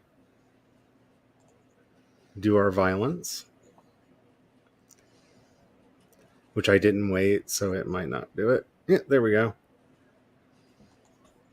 I'm going to have to color it to get it to fit, but now all I had to do was grab up that brand asset. If I wanted this to be a picture of Knight, because I already had this picture of his mask Mm-hmm. that he wears. If I wanted this to be him, I now pull that in. I can size it just the way I want to. I'm probably going to need to go into the sliders here and probably do a little bit of fade, deepen the shadows a little bit, and desaturate it slightly. Not too much. There we go. And now that piece kind of works in there. I'd probably want to fiddle more with the lighting to get it to not stand out so much, because it's very white and there's nothing else in the image that is very black and white. But you see what I'm saying? You can just throw these things in there, or if you decide, nope, that's not supposed to be there, boop, gone. Have fun, make collages, do violence. None of these images are precious. None of them are precious. Just keep on hitting them with sticks until they look like what you want them to look like. It's one of the reasons I get personally frustrated when people say things to me like, you're so talented. And like, no, I just sit there and savagely assault the things that I'm working on until they comply to my will, or I throw them away and try something else. And that might be a skill. It may be patience related, but it's something that anybody could do if they wanted to. It's definitely a lot of food for thought. Oh, yeah. But very cool. And that's the beauty of, it being on YouTube here. You can rewatch it. Yes, Yeah. repeatedly. And like I said, especially the book cover, if it may feel more complex than it is, Gloria and Tom taught you every technique necessary to make that book cover in the first part of the stream. I just showed you how to layer it together and get a finished book cover. Yeah, I agree. Yeah, if you like something but want to keep playing with it, duplicate it.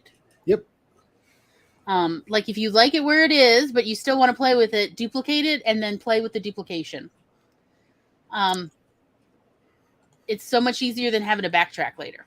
And sometimes you can get multiple social media posts out of that, because one will work better with one bit of text on it and one will work better with the other. And if you space them apart, people won't really notice that you've repurposed a piece of art. Mm-hmm. You wore the same dress to 2 events? Scandal.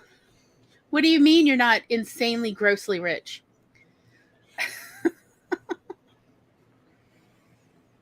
I'm tax deducting this dress. What are you talking about?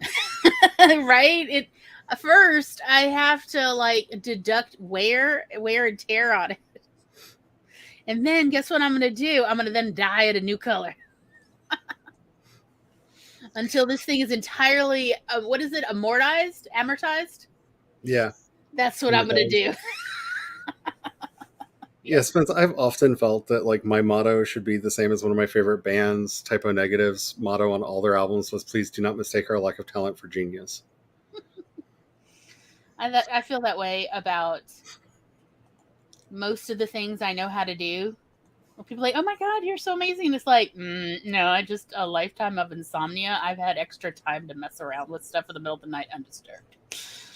That's just, I read a lot and then I mess around with things in the middle of the night when nobody's around to bother me. And I also have no witnesses to if I have a disaster. It's just like it goes in the trash and then I bury the trash. No, bury it, but I do sometimes put things on top of the trash so nobody knows what I put in the trash. So even Tom doesn't know my shame. Because a lot of these things have so many versions that no one will ever see. Exactly. And honestly, I felt really self-conscious showing you what the raw render of that book cover looked like, because I look at that and I'm like, that is crap. That is disgusting. That is horrible. I see all the flaws. I see none of the merit. I could just see these are bones to work from. But I mean, isn't that everything we do is we start with like piles of crap. I mean, the first couple rounds of ideas I have for a story are lackluster, to be kind. You know what I'm saying? Like, they're boring. They are not interesting. They're not compelling. Tom, give me the face you usually give me when I do my very first pitch. There, that's the one. Oh, I get that across the room, and I'm like, okay, I got to keep tap dancing until I actually make that lovely sparkly sound when I tap, because it's dull at that point. Like, it takes a lot of polishing and reworking and then backtracking and then trying a different direction, but eventually get something that you're like, I do not hate it now. It is okay. It can go live on its own now. Yeah, Charlie gets it. The other Charlie. Y'all, I get that look from Tom a lot, by the way. I don't even write down anything until I don't get that face from him anymore, which takes months sometimes. Sometimes years, actually. A couple of these things I've written that people like took years for me not to get that ugly little face from him of judging you, not silently. But I will say, Charlie, I feel very inspired to mess around in Canva and really see what I can do with it. I don't know that I could ever do anything quite as cool as yours, but I'm definitely going to go make some disasters. That's how the best art is always made. Like some of the earliest pictures that I ever did that I thought, maybe I can do this art thing, were complete mistakes. Mm-hmm. Like, I know it's such a meme because Bob Ross said it all the time, but look for those happy little accidents. They're the ones that will probably make your piece the best it could be. And if you're not doing risky things, you're not going to have those happy little accidents. It's true. It's just hard to, like, get into the uncomfortable territory because, like, that comfort zone feels nice. That's and why until I'm used to being in the uncertain area, then I don't want to go until I'm already familiar with it, which that's not how it works. That's why I like the analogy, because that's not mine, the do violence. That was one of my favorite art teachers. And she was like, so the fine art part of the process is laying down your sketch, where you're putting everything in its place, and that's where you care about everything being right. Then you do as much violence to that as you can until it obeys and becomes art. And that's the thing. You just when you tell yourself now it's time to do violence, like, and I mean really like Harley Quinn levels of violence. Like you just really like, I'm going to revel in destroying and making as many monsters out of this thing as I can. It changes your relationship with the piece that you're making, whether it's an actual painting that you're working on, something that you're doing in pen and ink, or something that you're doing digitally. When you're taking glee in doing the violence and messing it up, it changes your relationship with it. Yeah, it seems like in order to truly properly do artistic violence, you need to like be in a place of not machining, of joy, or I don't know, I've probably just any emotion really, anger, even frustration, or happiness, or even a little sad, something emotional, rather than just going through the motions and getting the thing done, which, you know, is a bit more detached. It's something to keep in mind. Because especially if you're doing brand work for your project, if you're not having fun with it, it will shine through. How many books have you seen that you just went, I don't know why, but that looks boring? So many. Because it's a cover that was made through committee. It was made through process. Yeah. It's a machine stamped. It's a like covers that look like they fulfilled the letter of the law, but not the spirit. Of they had a checklist, they accomplished the checklist. That's it. Like when you realize that an account that you really like on Instagram actually has been posting daily, and you've actually been seeing their pictures, but they've gotten into such a groove of being cookie cutter that your eyes just slid over them. Yes. I have experienced that many times in the last month alone. I like where I've wondered, are they okay? And I go check their Instagram comment, like, oh my God, they've been posting and I've been liking things. Ooh. Because either over here with y'all or over on My Fantasy First Aid, we should do an episode on brand assets and how to generate brand assets as a creative. Because I've been talking about that a lot today, and I don't know that a lot of people know what those things are. I don't know that I know, actually. I'm like, I don't know that I have anything to bring to that. So that might be a Fantasy First Aid. Truly, because everybody's like, where's your brand stuff, Glory? And I'm like,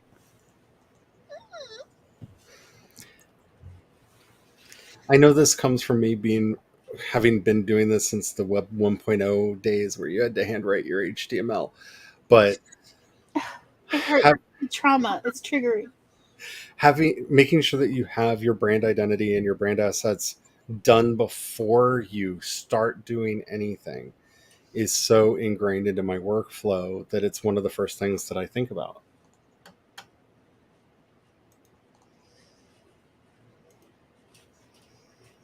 Hold on, bot's back.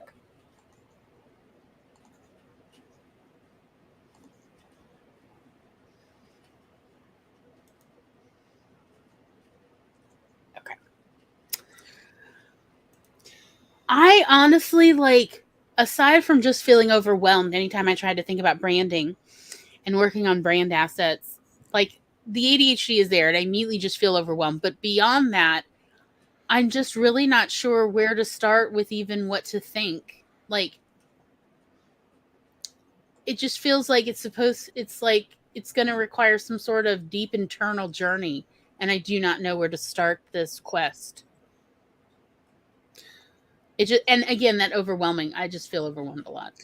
So I'll put this out to the community, and I will say this. I'll try to remember to say this on other streams and in other places, but I'm bad at that. So anybody who wants to spread the word, let me know. Please do. I have this month's scheduled set up for Fantasy First Aid. So it'll probably be one of the first Wednesdays of next month. We will actually do a talk on brand assets over on my channel. Anyone who wants to be on screen to ask questions and maybe even do a little workshopping on that, get into my DMs and let me know so we can schedule that. And any questions that y'all have, please send them to me ahead of time so that I can make sure that I cover them. Because if it's something I don't know, I have access to brand managers and a brand specialist now who's helping me with mine. So I can ask people and have those questions answered before we do it. So Spence says, I would love to be a part of the brand asset conversation. We can pretend I would be there, LOL.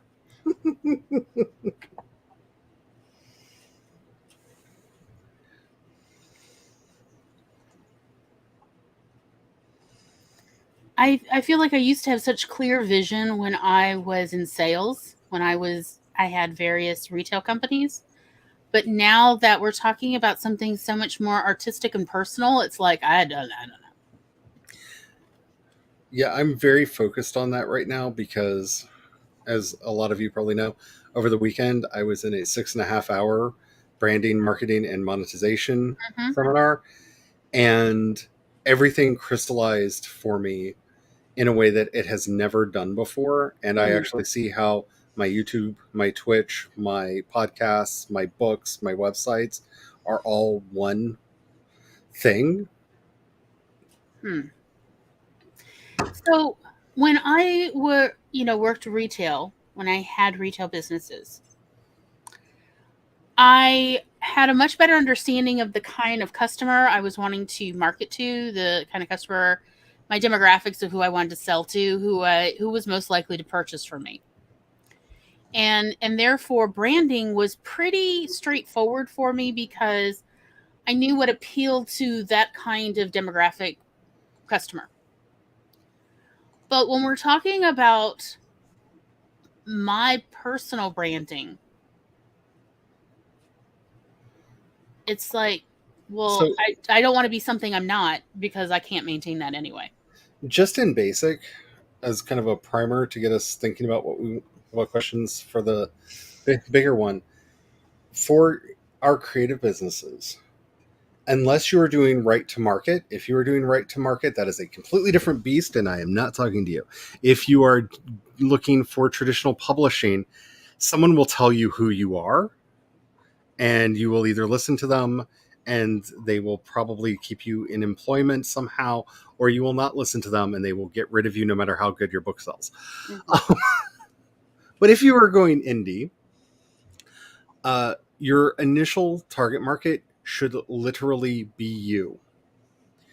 Always start with the audience that you have, and we all have ourselves as our first audience. Start expanding your brand out every time you get new readers in and can see what they're resonating with, what they're liking, how they are taking what you're saying, and start expanding out and developing that image, that identity further.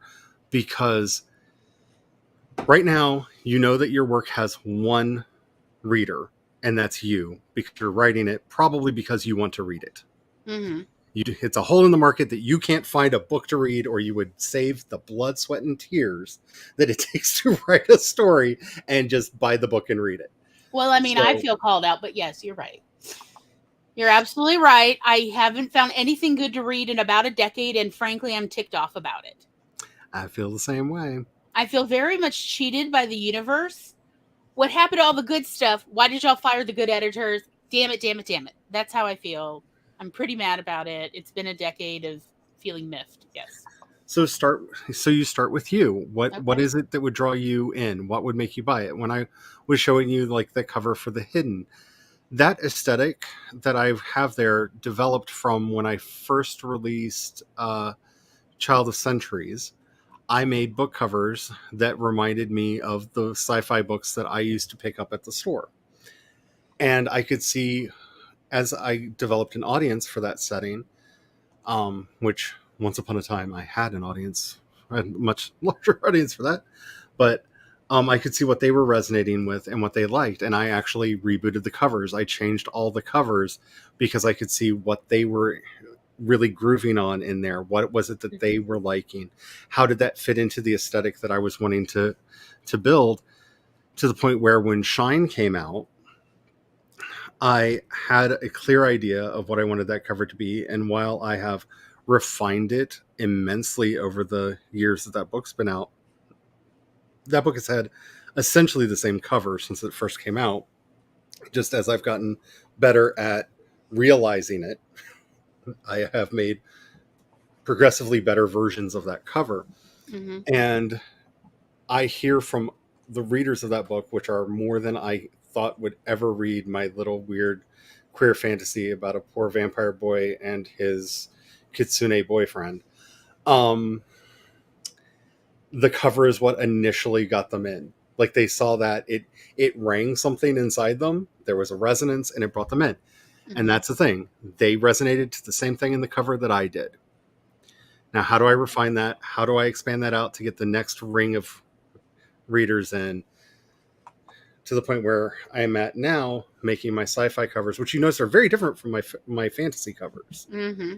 Because I know the audience I'm marketing to in sci-fi really well. I've had book launches do very well in fantasy. I know what they're looking for. I know what that aesthetic is, and that has refined over time.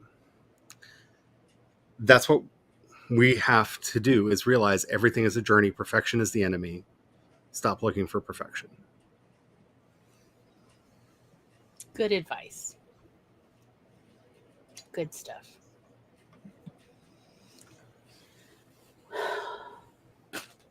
Well, does anybody have any final thoughts? I mean, break pictures, do violence. I guess, like, the only really thing from a photography standpoint I have to say is compose in your camera, even your phone camera, before you actually take the picture. Think about your corners. Think about your subject. Does it visually look interesting when you're looking at the picture? You know, the live feed of it, if you will. And if you don't like what you see, don't take a picture yet.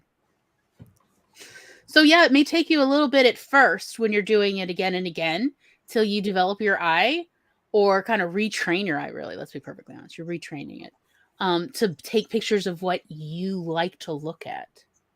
But if you're being true to composing it in your phone camera and not taking a picture till you like what you see, you will train yourself very quickly, like very quickly, a matter of weeks. It will not take long. And then you'll be very pleased. Then you'll be able to start taking pictures very quickly. So that is really what I have to say. The rest is, frosting. It's not required. Just, but really think about what you're taking before you take it, and make sure that you like what you see. Because if you don't, you could move around, you could recompose, or you could just walk away from that picture, not take it. Or if you want to take it, just take it for documentary purposes and not for like aesthetic purposes. Just, I was there, snap, see, I have proof. I understand that. That's okay. But that I guess would be my final thoughts about photo editing. Is the editing actually starts before you take the picture. And once you understand that, you're going to be so much more pleased with the pictures you do take. Like, you'll be so satisfied. And also you'll have far less editing to do, actually. So that's nice. Who doesn't want less work? Tom? Yeah, to me, the last thoughts, the important part is think about what is your subject ahead of time. So make sure your subject is prominent. Like what I wanted to show real quick was, so I took a bunch of pictures of this field, and what I really liked were these pink flowers. And the way I got the pink flowers to actually be interesting was I got close to them. You really see the details on those pink flowers. If I took that picture standing, just looking down at the pink flowers in this field, it wouldn't look that interesting. It would flatten. It would, even though when I look at it, the flowers are really pretty, I have to get in very close. The same with this little iris. of now that I'm really close in, that iris is interesting. You can see it. I think those only bloom for like a day or two. But if I took that picture again, just standing, looking at it, it's so tiny in the image. So it's like, think about what is your subject and make sure your subject takes up a lot of the frame. Get in close. At least zoom in. But like that is really what Gloria's talking about. Think about your corners and think about your subject before you even take the image. And yeah, like it's so, y'all are so spoiled. It's wonderful. It's so nice to actually be able to see your image on your screen in real time accurately before you take it. I don't say spoiled like a bad thing. I just mean like we're all like it is so nice to have this when it didn't used to be available. But you can like really move it around until you like what you're seeing on your device. And before here you ever take this picture. And here I just lowered my camera to the ground. I didn't even actually look. I just had roughly lined up. And I took an image just to see if I got really close, would it help? It actually didn't work as well because now it's just interspersed. It's hard to tell really what's of interest. I know, but I kind of like it for other reasons. Not like the flowers really focus, but it very much has an aesthetic look, like I'm laying in the grass. But again, get in close. Show me what's the subject. Because taking a picture of a flower and mostly what you see is that, you're going to lose the flower. If the flower is just a small little dot, it doesn't matter. So like really think about what is it that makes it interesting and get close.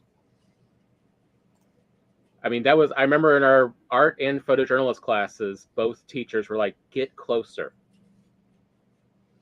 Like, yeah, because everybody was like, well, I'll just crop it later. Like, that's not actually the same when you're physically getting into it than cropping, because when you're physically moving in closer, you're doing these minute adjustments you're not even mentally aware of, but you are adjusting how you're holding your camera, exactly where you're standing, because you're getting that immediate, instantaneous feedback until you see the image that you want to look at and then snap it. Ooh. Oh, like that looks interesting. Where's Kermit? But I need something in the foreground. Yeah. See how, I can now see the log. Yeah, the log takes up a lot, but I still need something to focus closer. And now you need Kermit sitting on there. Yeah. And that is why in the other images, I actually zoomed out and have stuff a little bit closer to the frame, to the edge, so at least there's more for the eye to follow. It kind of carries the eye. Yeah, you can see how moves the eye through the image in this sort of curved diagonal-ish feel. And so that's just like, think about the subject, and then get closer to it. Just get closer. And still leave a little bit of breathing space. Because you can't always crop in later, but you don't want to crop out, 3/4 of your image. It's not that interesting.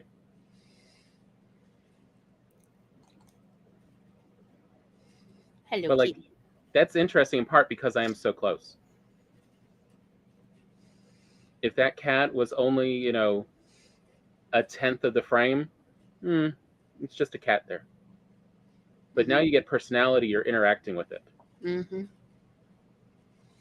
And so, I just kind of wanted to go back to reiterate what you were saying about think about your subject and make sure whoever sees that image knows immediately what that subject is.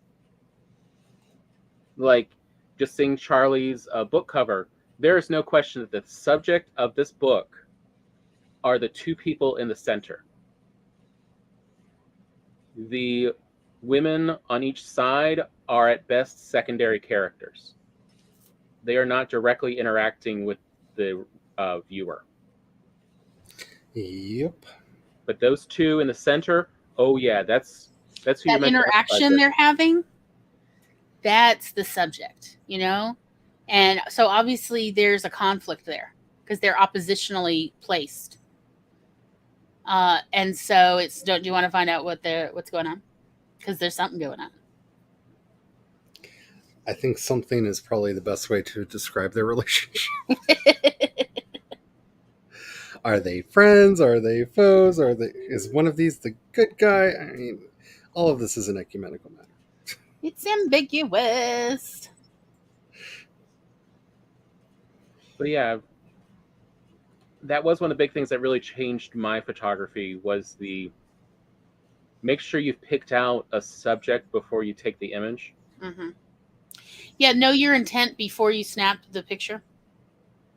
Know your intent with this image. And then work to bring it out. Now, yeah, my images with these cats are not great because these cats are walking around. They want to be petted. I want to get photos. They are not interested in your photo career. Yeah. They are interested in treats and pettins. So, they have a different intent. But I mean, I feel like it's cats of food delivery. I feel like this is your theme here. It's the cats of food delivery. But note, even this cat that I'm now just taking from my standing height, yeah, it's far less interesting. It's so much smaller. It's like, okay, that's a cat, but you don't feel that interaction anymore. Right. It does feel more detached, less interactive. Like, oh, it's just a cat you see, but it has context because of the car. Hence, cats of food delivery.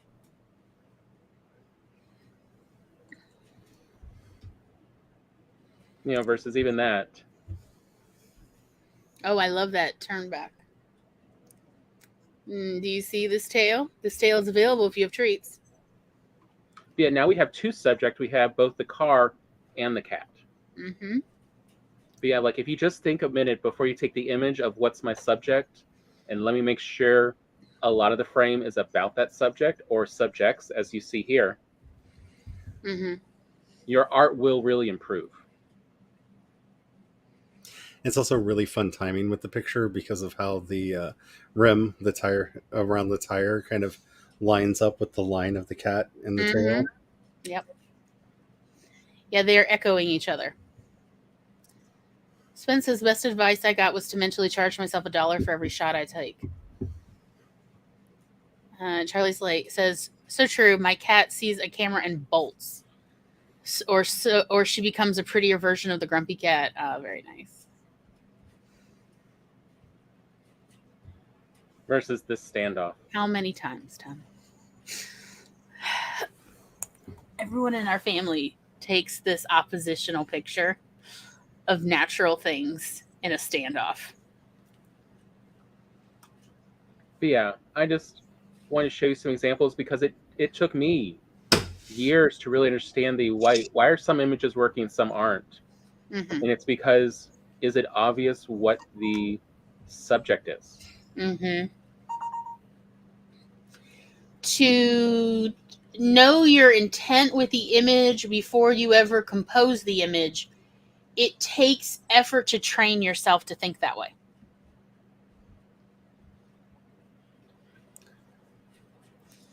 And to be perfectly honest, not everybody wants to go to the effort to adjust their thinking before they even compose an image. But if you want to be more satisfied with the images you do take, this is the thing that every expert we have ever talked to, we've ever mentored under, this is the thing. Like if you are interested in making art or craft that resonates with others or yourself, it must start with your intent before you ever pick up your medium and do anything with it.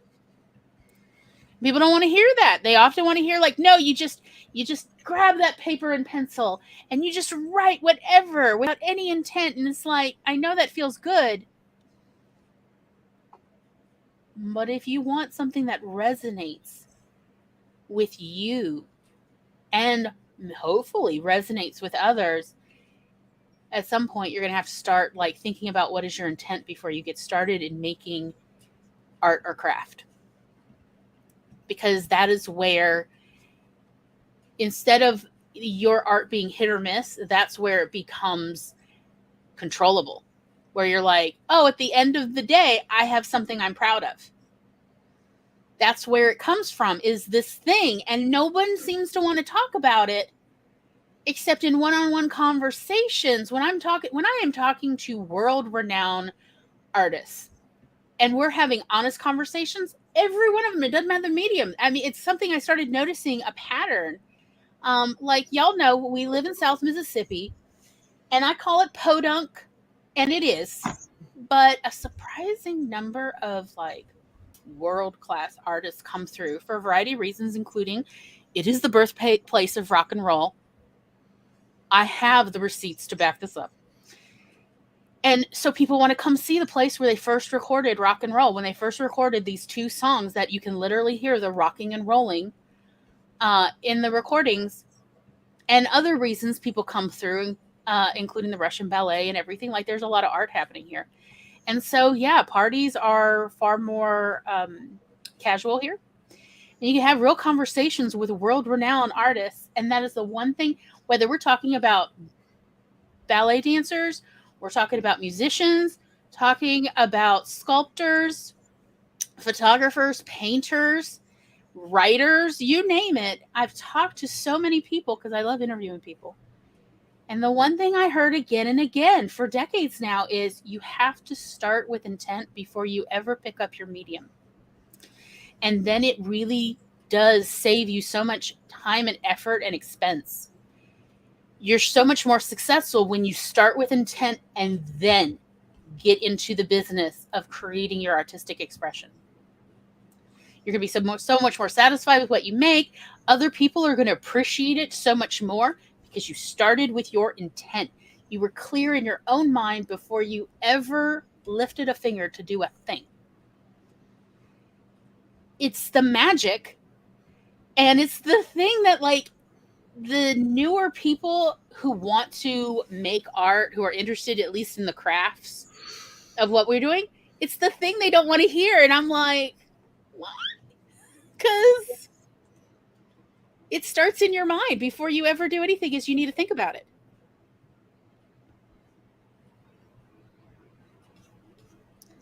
So I hope that if you're not already starting with intent, that you at least consider it in your journey. See what you think of trying it this way. And please feel free to give us feedback, even if you're ticked off. Let us hear how you are ticked off with starting with intent. We want to hear it because we want feedback as our friend. We want to hear it. And your intent can be silly. It can be strange. It can be bizarre. Don't limit yourself. I really can't stress that enough. So much of us are raised in this world where we say things like the next great American novel or its equivalent. No. What do you want to do? What makes you just come alive? What is that intent that you're wanting to do? Right. I write because nobody's published anything good in about a decade, and it's that I enjoy it, and it's making me ticked off. I cook, and I share what I cook because I am so tired of crap food, and that is all I'm getting out here. And even the recipes I'm finding online, most of them are crap. They're just crap. They're an absolute waste of time, materials, and effort. They're a waste of a meal. Life's too short to have every meal terrible and depressing. So that's why I do it, is because I'm not getting any better out there. So I might as well start putting in the sweat work. But it starts with my intent of, I want to eat a decent meal, y'all. I want to read a decent story. I want to feel pretty when I put on a dress. It starts because I'm discontent. And that is an okay place to start from. You can start with any thought or feeling and then go, all right, now I'm going to work on this. That's okay.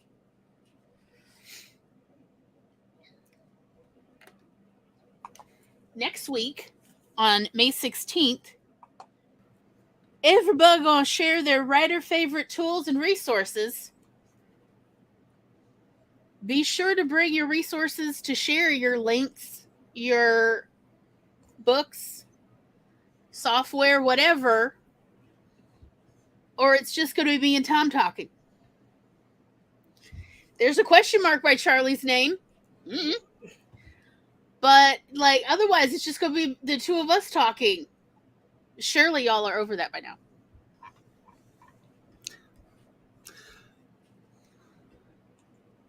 Yes, Charlie? Yes. Just to wrap this up, I kept playing with that image we were making through. You want to share it? And it's already up on Instagram. There it is. That's where we got to in the end, and I think it's cute, and I think it's funny, and it's. Did you get that fox to grin? A little bit. I'm like, honey, that fox looks self-satisfied. I just kept fiddling with it and playing around with it and getting it to where I want, and I'm happy with it. It's fine for an Instagram post. It's fun. I like it. But since y'all saw how it started, I don't know. Yep. And I don't want to be like, follow me on Instagram to find out how it ends, because that was what an actual marketing person would do. It is okay to say that too. I like the line of, follow me on Instagram to see more of my ridiculous posts. Follow me for more absurd posts. It's only going to get weirder from here. My Instagram is the oddity of oddities. So if you want to keep up with what I'm doing, definitely check out my YouTube channel and follow me over on World Anvil, because a lot of my content is going up over there. I am doing streams here on Wednesdays on the YouTubes, on my YouTube channel, The Fantasy First Aid. This week we were talking about world building for pantsers, because people get really confused when they find out that I build very elaborate and complex worlds and am pantser. And also that I somehow have consistency in my worlds and am pantser. That does not make sense. No, that's not how this works. So, do I have your World Anvil link? I'm looking at this list of links I have for you, and I'm not seeing it. Yeah, let me grab my profile link. If you could, that would be lovely. Because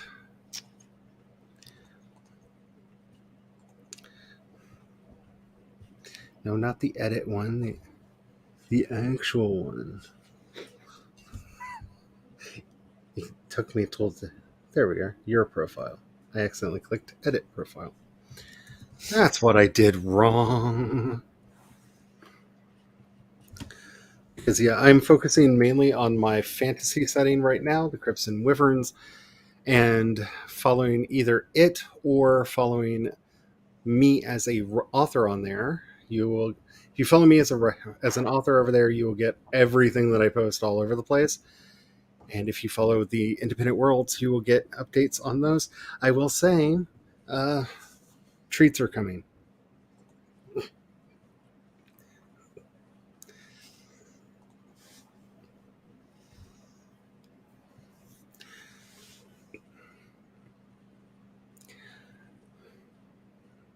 And also you can see a lot of my ridiculous art over there. Because unless otherwise notated, all of the artwork on that site is something that I have done. Okay, your info has now been updated on this YouTube description as well. So people can just link from here. Yay, including your World Anvil. And I have that updated now I have a page in my Google Drive that's just your info. That's sort of like my master list of your contact info, your links anyway. Yeah, I'm really excited with what's going over there. And just to give you guys a little hint, I am currently exploring nonlinear storytelling. So as you follow the channel and get involved over with what I'm doing on World Anvil, you will pick which species you are from and some other choices, and the text on the site will change. That's some of the stuff that's being built out right now. So that if you just want to see the vanilla, you can just see the vanilla. Or if you want to know how did the Tugbottles see all this, suddenly their commentary will be on it if you self-identify as a Tugwattle. So that's all being built in right now, and it's going to be so much fun. I can't wait to get all of that up there. Very cool.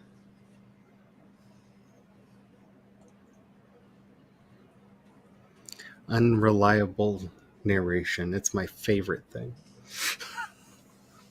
It is very popular in the world. Yes.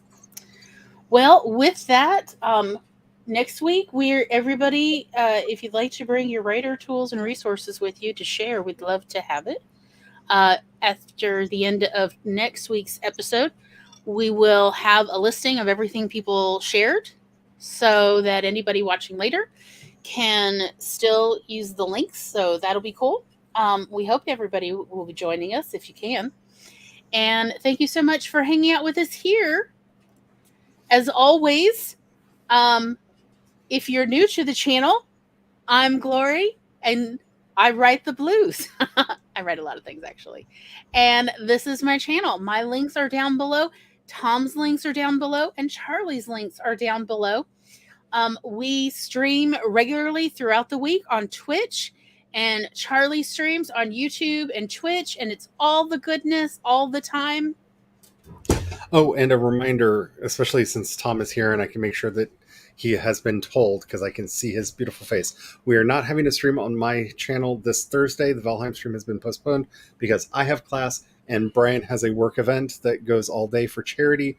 We're helping to raise money for the Boys and Girls Club. Yes.